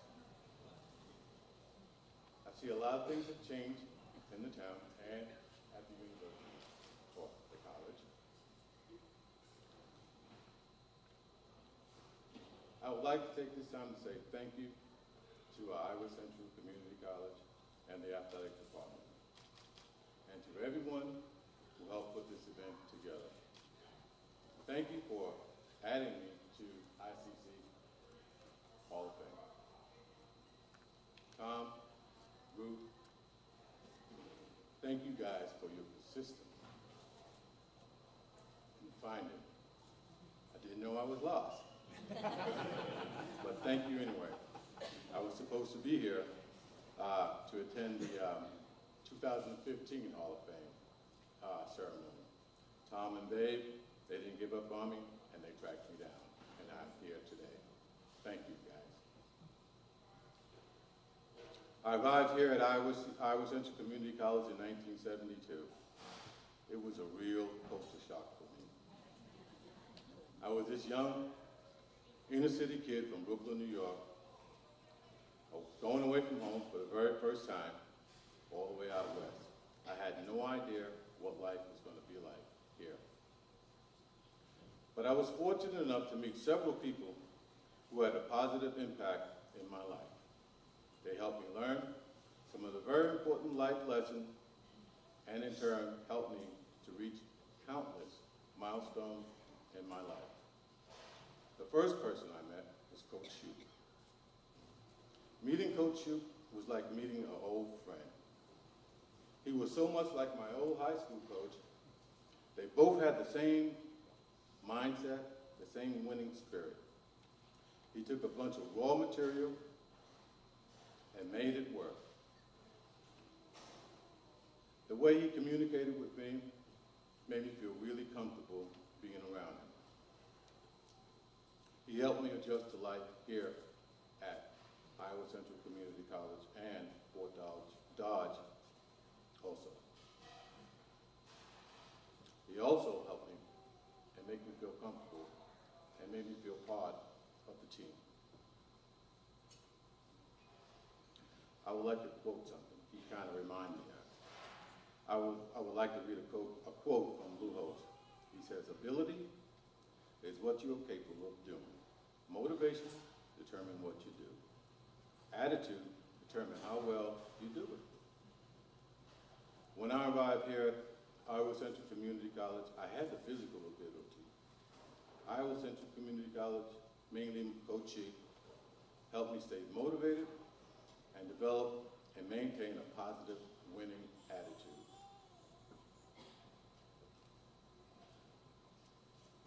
The next person I would like to take time out to thank is Mr. and Mrs. Brown. This was a very nice family who lived here in Fort Dodge.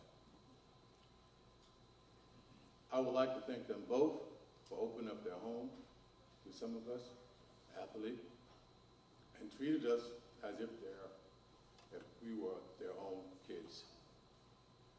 They provided a place for us to fellowship during the holidays, when most of us could not get back home for the holidays. Mr. Brown always encouraged me to stay in school and continue my education and complete my education. One of my favorite memories here at ICC was the first year that we won the first ball game, or I should say bowl game. I think it was Arizona. It was very rewarding to see the coach, the team, the entire town so excited. This was the first year the school had ever won a bowl, tied the bowl game. And I was able to be part of that experience. As I close, I would like to thank my wife, Patricia, for standing by me throughout the years. I would like to thank Iowa Community College, the coaches, my former teammates, and I'm honored to be inducted into ICC Hall of Fame. Thank you.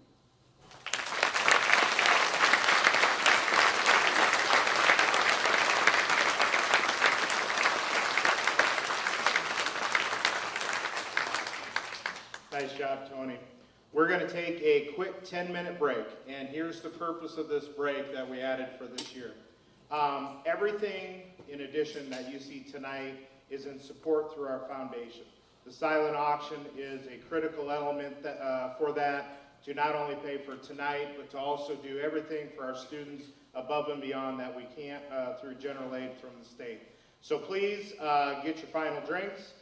Make your final bids on those silent auction items. We're going to close the auction here in 10 minutes. So last call for those, and then we'll finish out the night with a legend.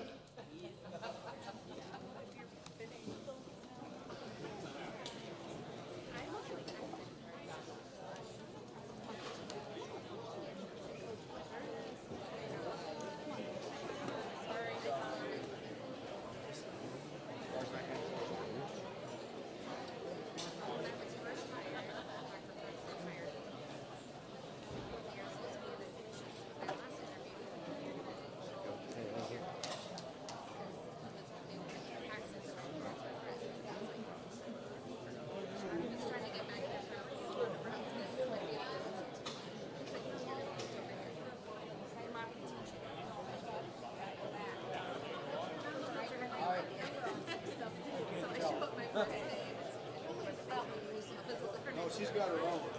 That's good. She's got her own. That's good. That'll be a surprise for both of them. I gotta say hi to this young lady here. How are you? Haven't seen you. Yeah, I just haven't visited. How's Doc doing? Oh, yeah. Well, You are?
Yeah.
Okay, if everyone could be, please find your seats. We are going to be closing the silent auction. Please find your seats and we will continue our celebration.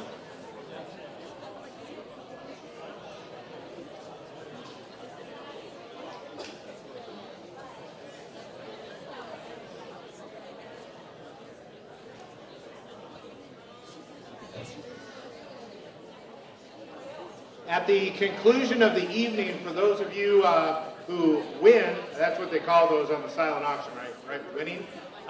You can pay for them in the boardroom, which is directly behind us, behind the curtains. We'll have a cashier there for you to pick up your prizes and pay and all that good stuff. Thank you for your support of the foundation.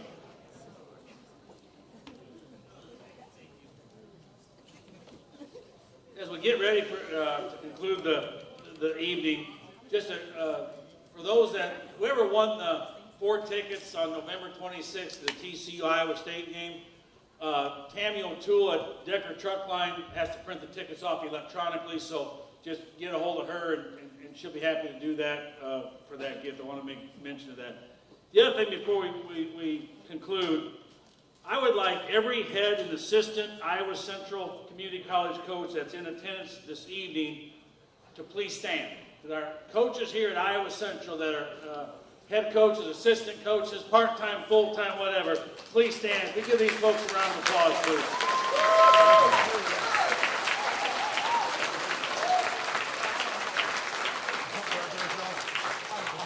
And I personally want to thank you for being here tonight. Collegiate coaching is a rewarding but often selfish and time-consuming job. You don't get many weekends off as a college coach. You just don't.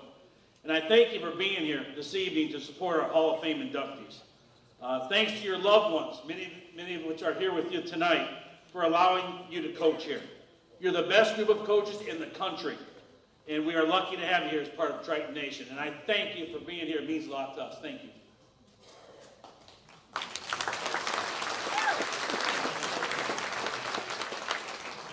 Our next Hall of Fame inductee is he's a legendary basketball coach and a legendary athletic director. He is known as a trademark for Triton athletics. His standard of excellence for over 4 decades is legendary. When one thinks about what Iowa Central Triton athletics stands for, toughness, grit, competitiveness, and accountability, you think of Dennis Pilcher. The expectations of holding student athletes to a high level, a high standard both in the classroom and outside the athletic arena point directly to the values that he possesses. Coach Pilcher's coaching resume speaks for itself and will most likely never be duplicated. Just listen. He is now a member of 4 Hall of Fames. His high school Hall of Fame, the Hall of Fame at the community college where he played basketball and baseball at Lincoln College, the NJCAA Coaches Hall of Fame, and now our Triton Hall of Fame. Pilch coached 51 years, and 40 of them here. His 856 victories in men's basketball are 12 all-time amongst community college head coaches. He compiled 759 of those wins right here across the street in our gym. He averaged 19 victories a year over his 40 years as our head men's basketball coach. He led our Triton men's basketball squads to 2 national tournaments and was named Region 11 Coach of the Year on 2 separate occasions. Our basketball court is very appropriately named Dennis Pilcher Court. It is fortunate that our administration had the foresight to name the court after this icon while he was still our coach.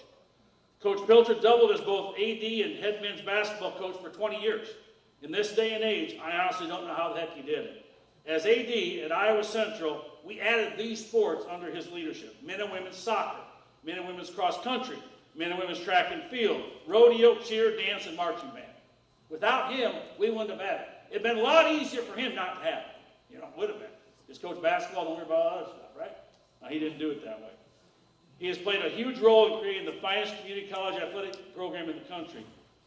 We've been so fortunate that 12 of the last 13 years, because of the effort of these wonderful coaches and our tremendous student athletes and the support of our administration, we've won 12 of the last 13 Daktronics Cups.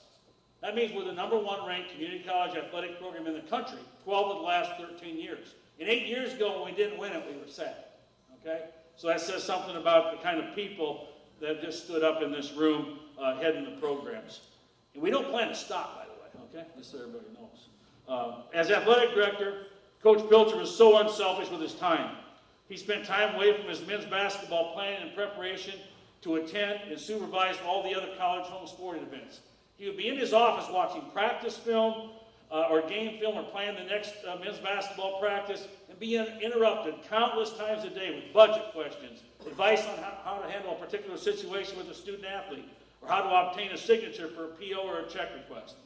Coach Pilcher wanted all of our Triton athletic programs to be successful. He just wasn't worried about men's basketball. He wanted all of us to have a chance to have success, not just his program. That always impressed those of us who were fortunate enough to have the opportunity to coach here under his leadership.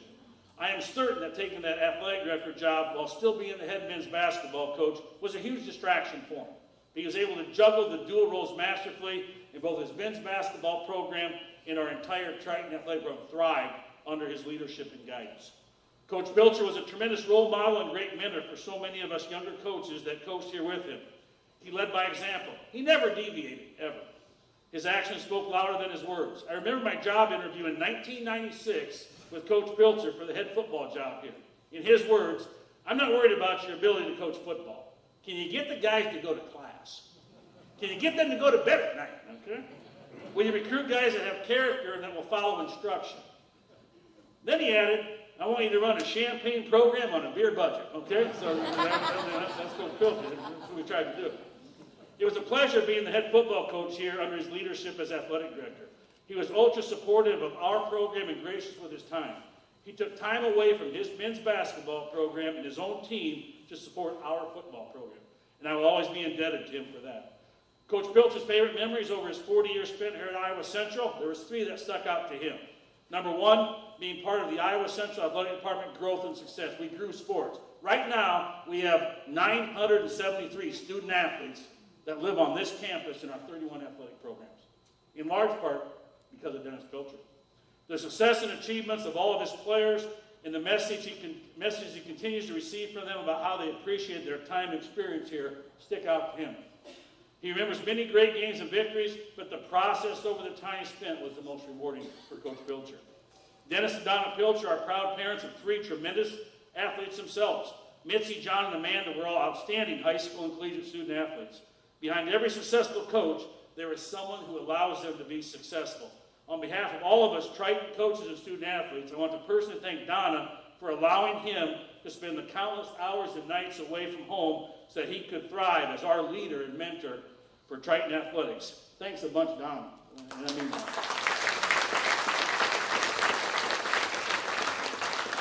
Coach Pilcher's got about 88,000 unbelievable quotes, and I'm not going to I want to end with this one. In closing, I want to cite one of Coach Pilcher's famous quotes.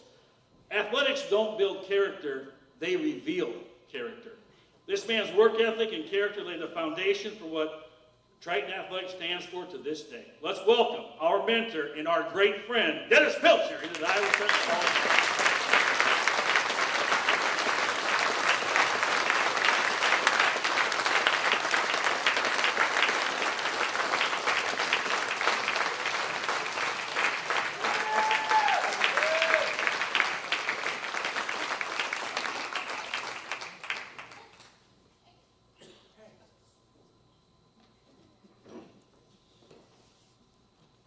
As you know, was a former car salesman. A lot of hot air up there.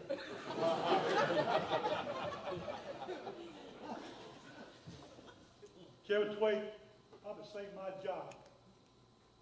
I hired him as a football coach, and it saved me a lot of grief because our football program was in a terrible, terrible position.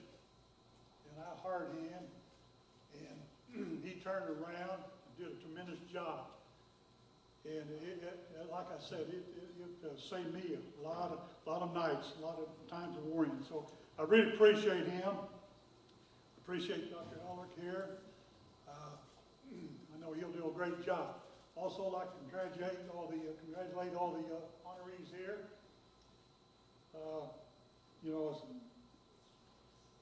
Denny Drake was talking here.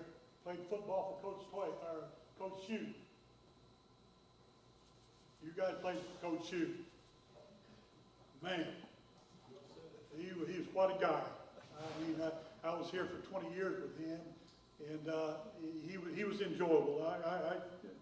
Some of the things he said he did, but he was a great person. I really enjoyed it. When you get an award like this, you don't do it yourself, okay? There's a lot of people that made a contribution for me to get this award. I I didn't do it myself, kind of like Hayley talked about a while ago. And I'd like to mention some of those people that probably was very meaningful for me here. Number one guy was Dr. Barber, who hired me here. Dr. Barber he loved athletics. Very straight, very direct gentleman. Very serious. And he told me, he said, now, when I interviewed, he said, now, if I call you, you got 20 seconds to let me know yes or no if you want to take the job. I said, yeah, okay. Monday morning, 8 o'clock, phone call, Dr. Barber. Job is yours, you got 20 seconds. So I realized right there what kind of guy I was working for. But when I came up here, he said, I want 3 things in the athletic department. 3 things. He says, 1, I want a good football team, which you had with Coach Shue. 2, I want a good wrestling program, which we had with Coach Fredericks. 3, I want a good men's basketball program. I said, okay. They hadn't won any, they went 7 straight years without winning a game. Hey, I got lucky. I had 2 or 3 pretty good players here, and I was able to get 3 or 4 guys during the summer. We wound up with a record of 18-12. And at that time, he thought I was a pretty good coach. He didn't make the salary any better, but he thought I was a pretty good coach. But I really appreciated him. I had a lot of respect for Dr. Barber because he loved athletics, and he was a straight shooter. I knew where he was coming from. Probably the next person I'd really like to thank, of course, Kevin mentioned her, my wife, Donna. When we moved up here from Tennessee, weather-wise, I don't think she knew what she was getting into. Being an old, good Kentucky girl, lived in Tennessee for 8 years, we came up here, and that first winter, about January, I think she was ready to pack up and go back to Tennessee. But she's done a great job. She raised, like Kevin said, she raised 3 kids, did a great job. And those 3 kids, they give me the least of problems, you know, and it made it a lot easier to coach. You know, you got to have a coach's wife, okay? And she was a coach's wife. She learned to be a coach's wife, what it was all about, even though she was a cheerleader in high school. Another thing she could do very well, every now and then she could talk to the referees and say, hey, you missed that call. She could talk to the referees now. You know, she had a little southern accent when she came up here, and they knew she was there. She was there. But I do appreciate everything she's done. And of course, we spent half of her life up here, 40 years up here. You know, it's just thought about it a while ago. Yeah, I've been up there over half of my life in Fort Dodge, Iowa. Another group I'd like to thank has been my assistant coaches. I've had some good assistant coaches. My first 2 years here, I didn't have an assistant. I think my 3rd year, Jesse, no offense, but I had a former assistant football coach. He was my assistant basketball. That's the only thing he knew to do was punt. Hey, he drove the bus, the van very well, but he helped me. But probably my first assistant I had here, who did a good job, was Craig Algetz. Craig played for me for 2 years, went to North Dakota and came back here. And so he was my first assistant coach that knew a little something about basketball. And I've had a lot of those guys. I've had a lot of my former players came here and assistant coaches and done a good job. All those guys stand up. T.J. Martin, he was one. T.J. Martin, Mark Pearson, Craig Algetz. Come on, you guys stand up. Right here. Anybody else? That is.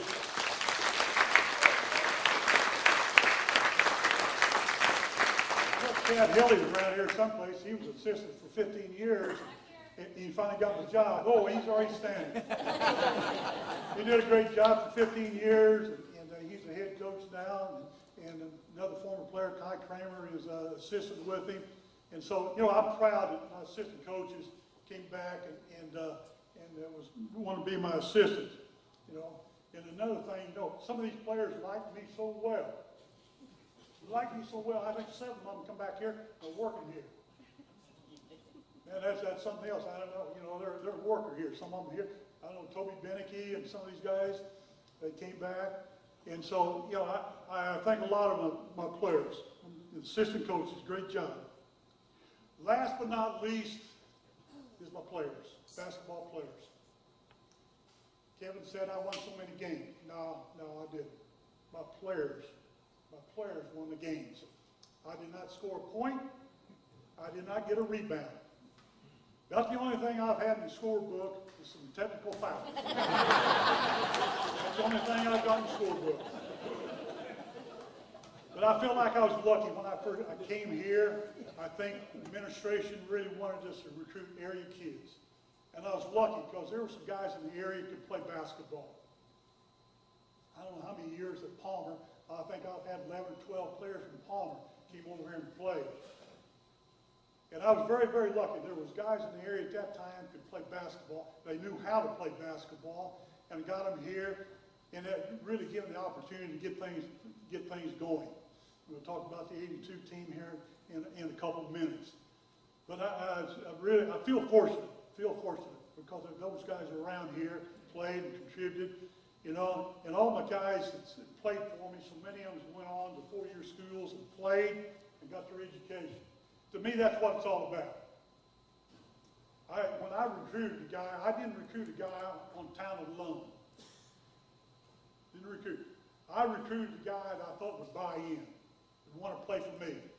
And there was a hell of a lot of guys that wanted to play for me. You know, and I understood that. That's fine. That's fine. But I wanted the guys that wanted to buy in, do three things. One, I wanted them to play hard. Just play hard. Play hard. Play together. Play as a team. Sometimes that's difficult to do. Nowadays, probably the last 10 years, very difficult to do. Back then, when I was first here, that's no problem.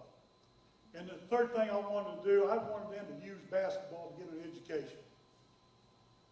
Because I'm an old JUCO guy. I played 2 years, like Kevin said, 2 years of basketball and baseball at a junior college in Illinois. If it wasn't for that, I know where I'd be right now. I'd be in southern Illinois making a lot of money farming. That's where I'd be. Because I had the choice, either farm or go to college. And I went to a junior college. As the old saying goes, I was picked off the vine a little too early. I was 17 years old. I was immature, mentally, physically, emotionally, spiritually, you name it. I was immature. And I went there and played under a couple of good coaches. And I've always been fond of community colleges. I'm a huge backer of going to the junior college playing, particularly athletics. So many guys should go to the community colleges, you know.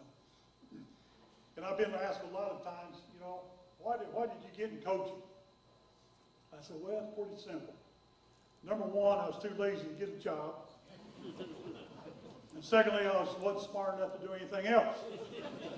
I went in coaching.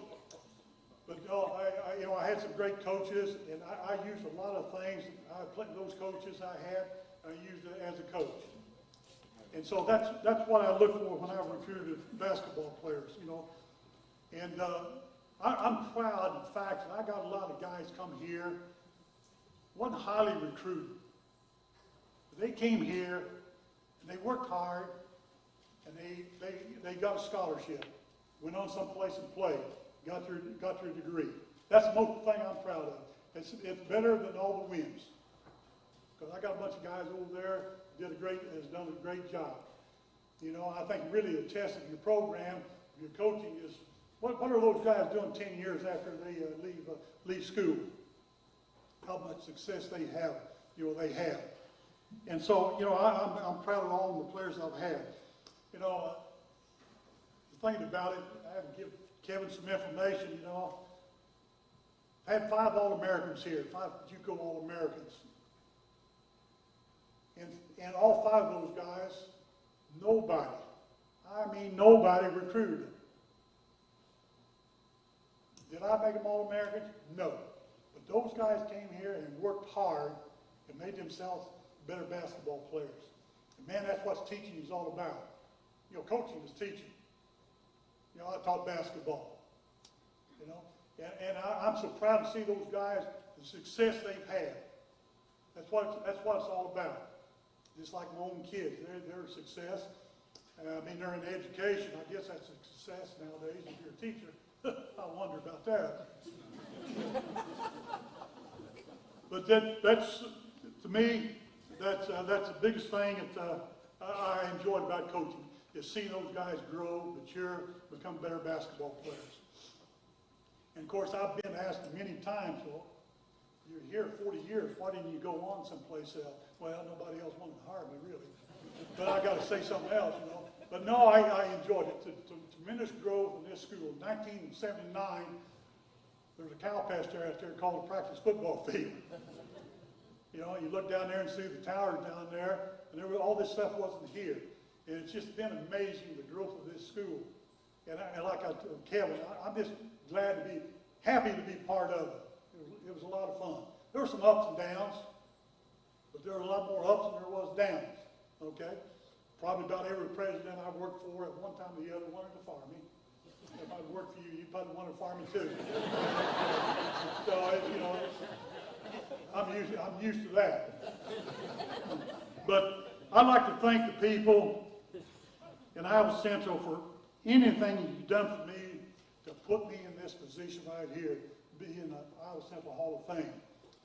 I've been kind of disappointed when I resigned as athletic director. This is the last thing I did. I gave the information to Tom Benecke, who was a former player. I said, okay, you know, we need to start an athletic Hall of Fame. And they did. And it took this long for me to get in it. I don't know what it's all about. But no, I appreciate it. Thank you very much.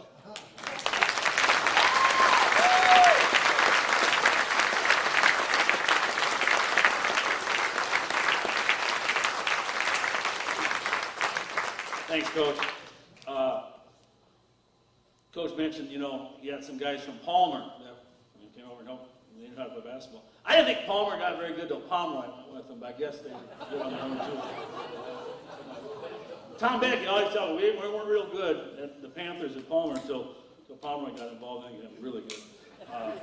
Hey, before we do the team thing, I just want, you know, our president, Dr. Jesse Ulrich, started July 1st.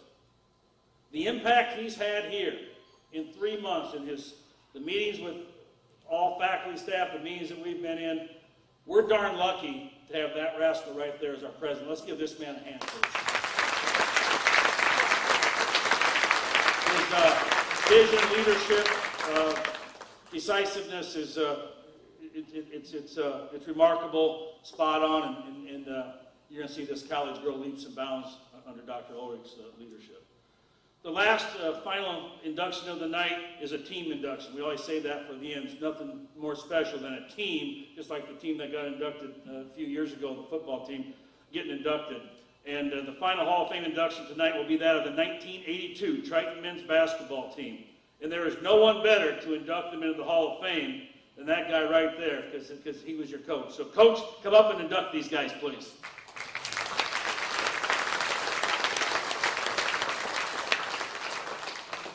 Well, first of all, what I'd like to do, I'd like to introduce these guys and wish them to stand up. And stand up till everybody's introduced. Barry Aiden, Palmer. Bruce Brent Aiden, Palmer. Ray Algis, Pomeroy. Lynn Ballvance, El Toro. Bob Benecke, Palmer. Dean Black, Barnum. Greg Burrell, Michigan City, Indiana. Tom Doster, Manson. Joe Edwards couldn't be here tonight. He's from Dyersburg, Tennessee. Tony Henderson, Ventura. Mike Mosley, Fort Dodge. And John Reed from Beaufort, South Carolina.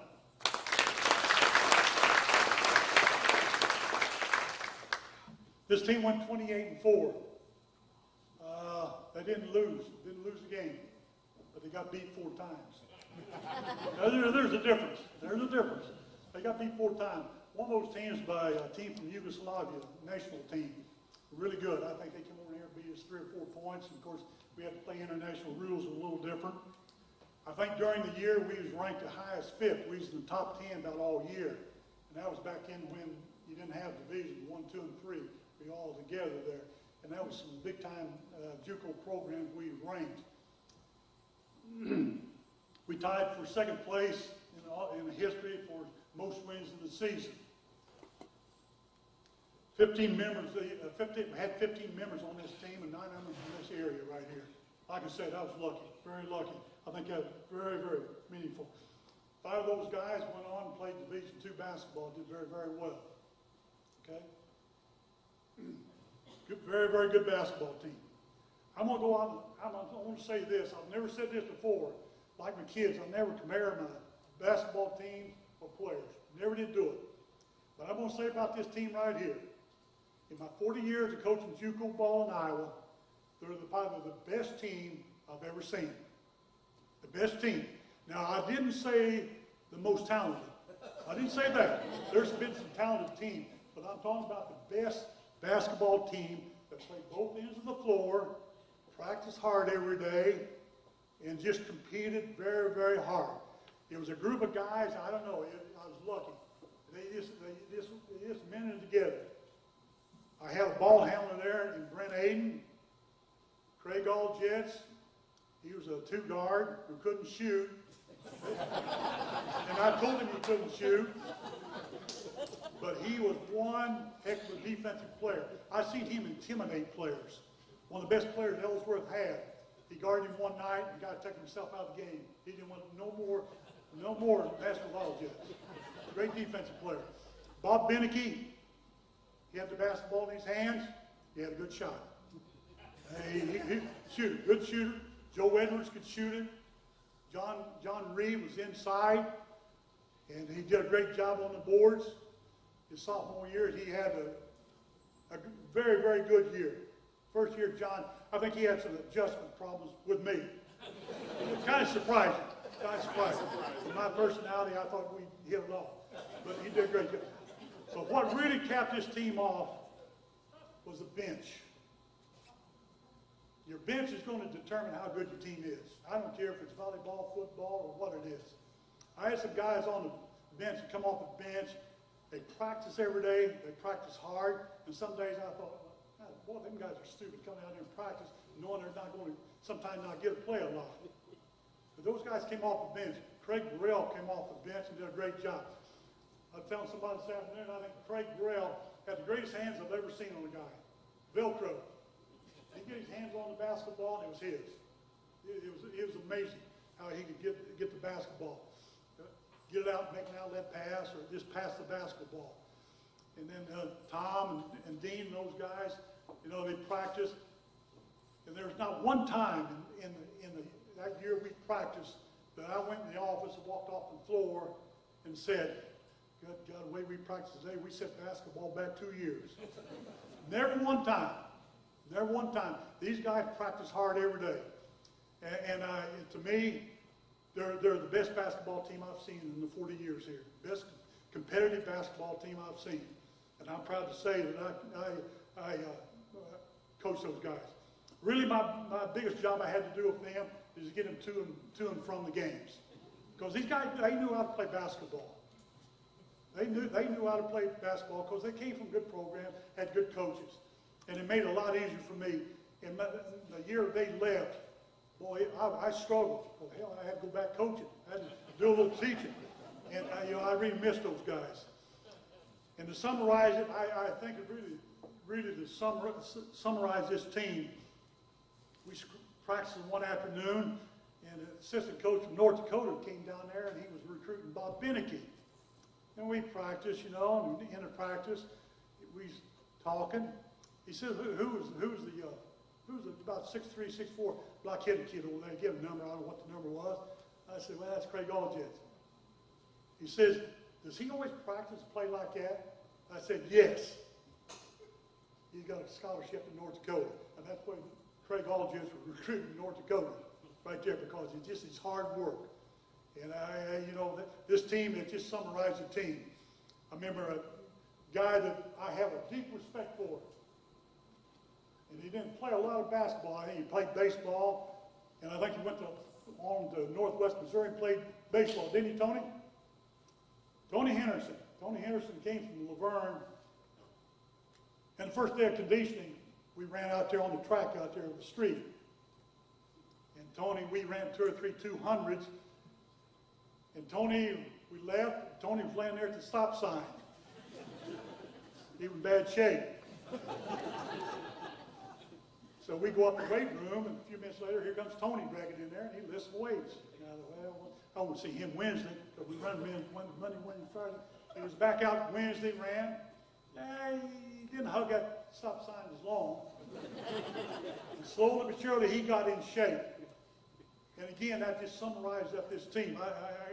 I told the coaching classes this, and probably he's one of the guys I have a great respect for, because he just gutted it out, and he got himself in shape, and played some basketball for us, and went on and played baseball at Northwest Missouri. So again, I'm proud of this team. Guys, you deserve it. You deserve to be in the Hall of Fame. Thank you.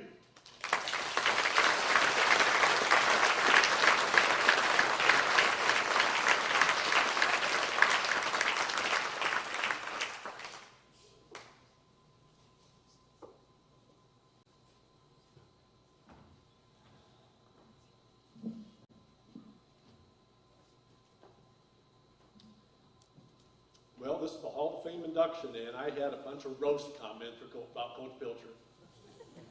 Can't roast him now. In regards to the 220s, I'm going to give, before I get, and this is a prepared speech. Before I give my prepared speech, I got to say a couple things. Basketball team, we're supposed to meet behind back and take a team picture with our plaques. That's the first thing. Second thing, in regards to 220s, most of us on the basketball team were not out for track in high school. So we come here, we run that first mile from the administration building around by the industrial tech building back in there, run to the dorms and come back, which is a long mile. So then we walk down to the 220s, and we start out with, say, 5 or 6 at the beginning of the season. Well, 5 or 6 weeks later, we're up to 25 to 30. Is that right, Coach? 25, 30? So Coach is by the stop sign where Tony would be at occasions. And we had a driveway, say, approximately 220 yards down the road. Well, Coach, he would stand at the stop sign and stop clock. And he would guesstimate when we would cross the line. So coming back, we'd be coming back, and Coach would 25, 26, 27, 29, 30. Oh, I just made it. And he was doing that to us all the time. And the other thing I want to bring up about President Ulrich talking about the consumption of liquids back in the corner of this room. That came from Coach Pilcher. Because after a hard week of practice, Coach said, make sure you guys get plenty of fluids and don't get dehydrated. So on occasion, we would go to the runway and the American Tap. We didn't go to any X-rated places, but just the runway and the American Tap. Good evening, fellow inductees and guests. On behalf of the 1982 men's basketball team that is being inducted into the Iowa Central Hall of Fame, I would like to thank the Iowa Central Foundation, Coach Pilcher for nominating us, and Tom Benecke for his part in this process. Let me start by reading excerpts written about us and Coach Pilcher by sports writer Bob Brown of Fort Dodge Messenger. Class, operation, and junior college basketball mixed like oil and water here not so long ago. Class, there was not. Matter of fact, it still isn't found in a great many of the state's junior college programs. It used to be that in the minds of the coaches, the prime concern of JUCO basketball was to import as much talent as possible, disregarding items such as citizenship or academics, and turn them loose so the coach could get himself a 4-year school job. But hey, that has all changed. And Pilcher's class operation has the fans coming back, and they are enjoying it. The other night, as Iowa Central riddled Ellsworth, here the fans gave the team countless standing ovations, and nearly 1,000 were present. The reason will be found in the type of program Pilcher insists upon running. I feel I want to go out and get some kids with character, instead of those who insist upon being characters, Pilcher said. My theory has been to try to get every good kid from the area that I can. Then we will fill in what spots are left with out-of-state players, he explained. Pilcher insists his players conduct themselves with class on the floor. I tell them not to talk to officials or other players, just play hard. He also insists his players go to class. We have not had any problem this year with that, but I have had it in the past, and I have a solution. If a player misses a class, the entire squad runs a mile of laps at practice. That usually ends it, he explained. When I recruit, I try to sell the Iowa Central idea on the great facilities we have. There are none better in any Iowa junior college, he said. 40 years ago, we would have been in the last week or so of preseason workouts, never imagining that the beginning of our sophomore season would culminate 40 years later with us being inducted into the Iowa Central Hall of Fame. The majority of us would be sophomores playing in our second season with Coach Pilcher. Our team had 6 out-of-state players coming from South Carolina, Tennessee, Indiana, and Illinois. The other 9 of us were from the big city schools of Barnum, Laverne, Palmer, Manson, Pomeroy, New Providence, and Fort Dodge. Some of these schools were in the power conferences of the Mid-Six, Twin Lakes, and the Bo-Coon, which Coach Pilcher has mispronounced for the last 37 years as Boo-Coo. Having already spent one season under Coach Pilcher's coaching process, we learned many things. One is that we were all high school Harrys. That is, when one of us would try to do too much or go one-on-one to the basket and make a turnover, or we would make a fancy pass that led to a turnover, or we would play matador-style defense, which meant swiping at the player as he dribbled by us. Quit playing like a high school Harry, Coach would holler. We learned how to correctly weave a laundry pin through our mesh laundry sack so it would not come undone.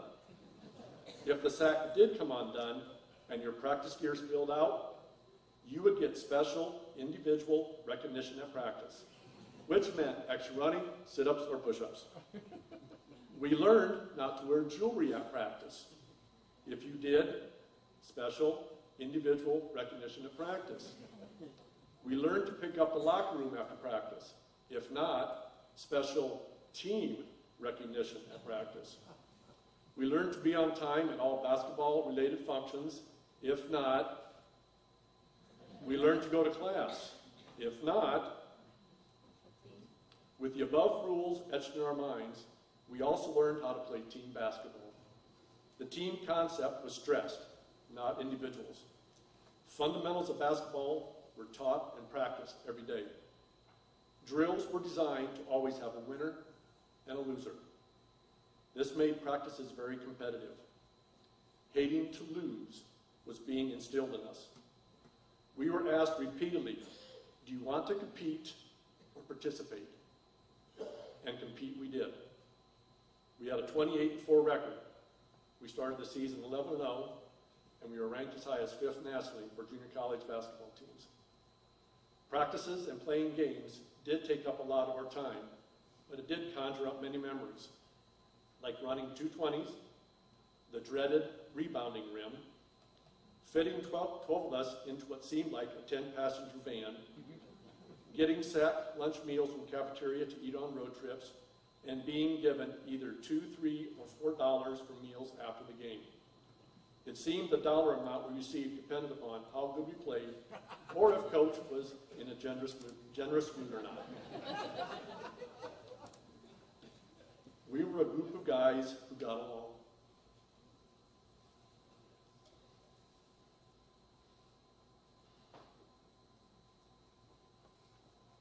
We like to play basketball.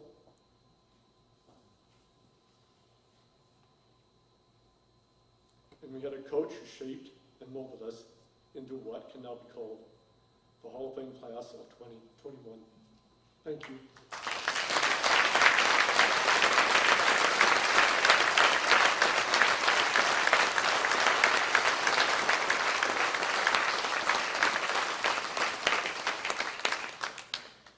For the record, Coach, I would have never fired you.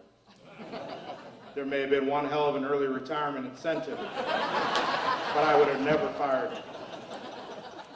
And the other thing, Tom Benecke, where are you at? We have a meeting at 8 a.m. on Monday. First, you don't hire Patti back, and then it takes this long to get coach in the Hall of Fame? Man. Before we end this evening, let's give one more big round of applause to all of our inductees this evening.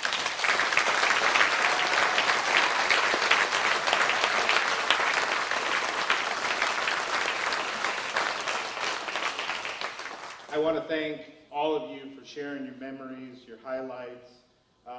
Thank you for sharing your laughs. Thank you for sharing your accomplishments. And a couple of trends throughout the evening that we heard. Number one, yes, our institution looks very different than it did 50 years ago. That's undeniable. But at the end of the day, the thing that remains the same, and the thing that we are still consistently committed to today, is Iowa Central will be that place for people to come to get a shot, and to have a better life.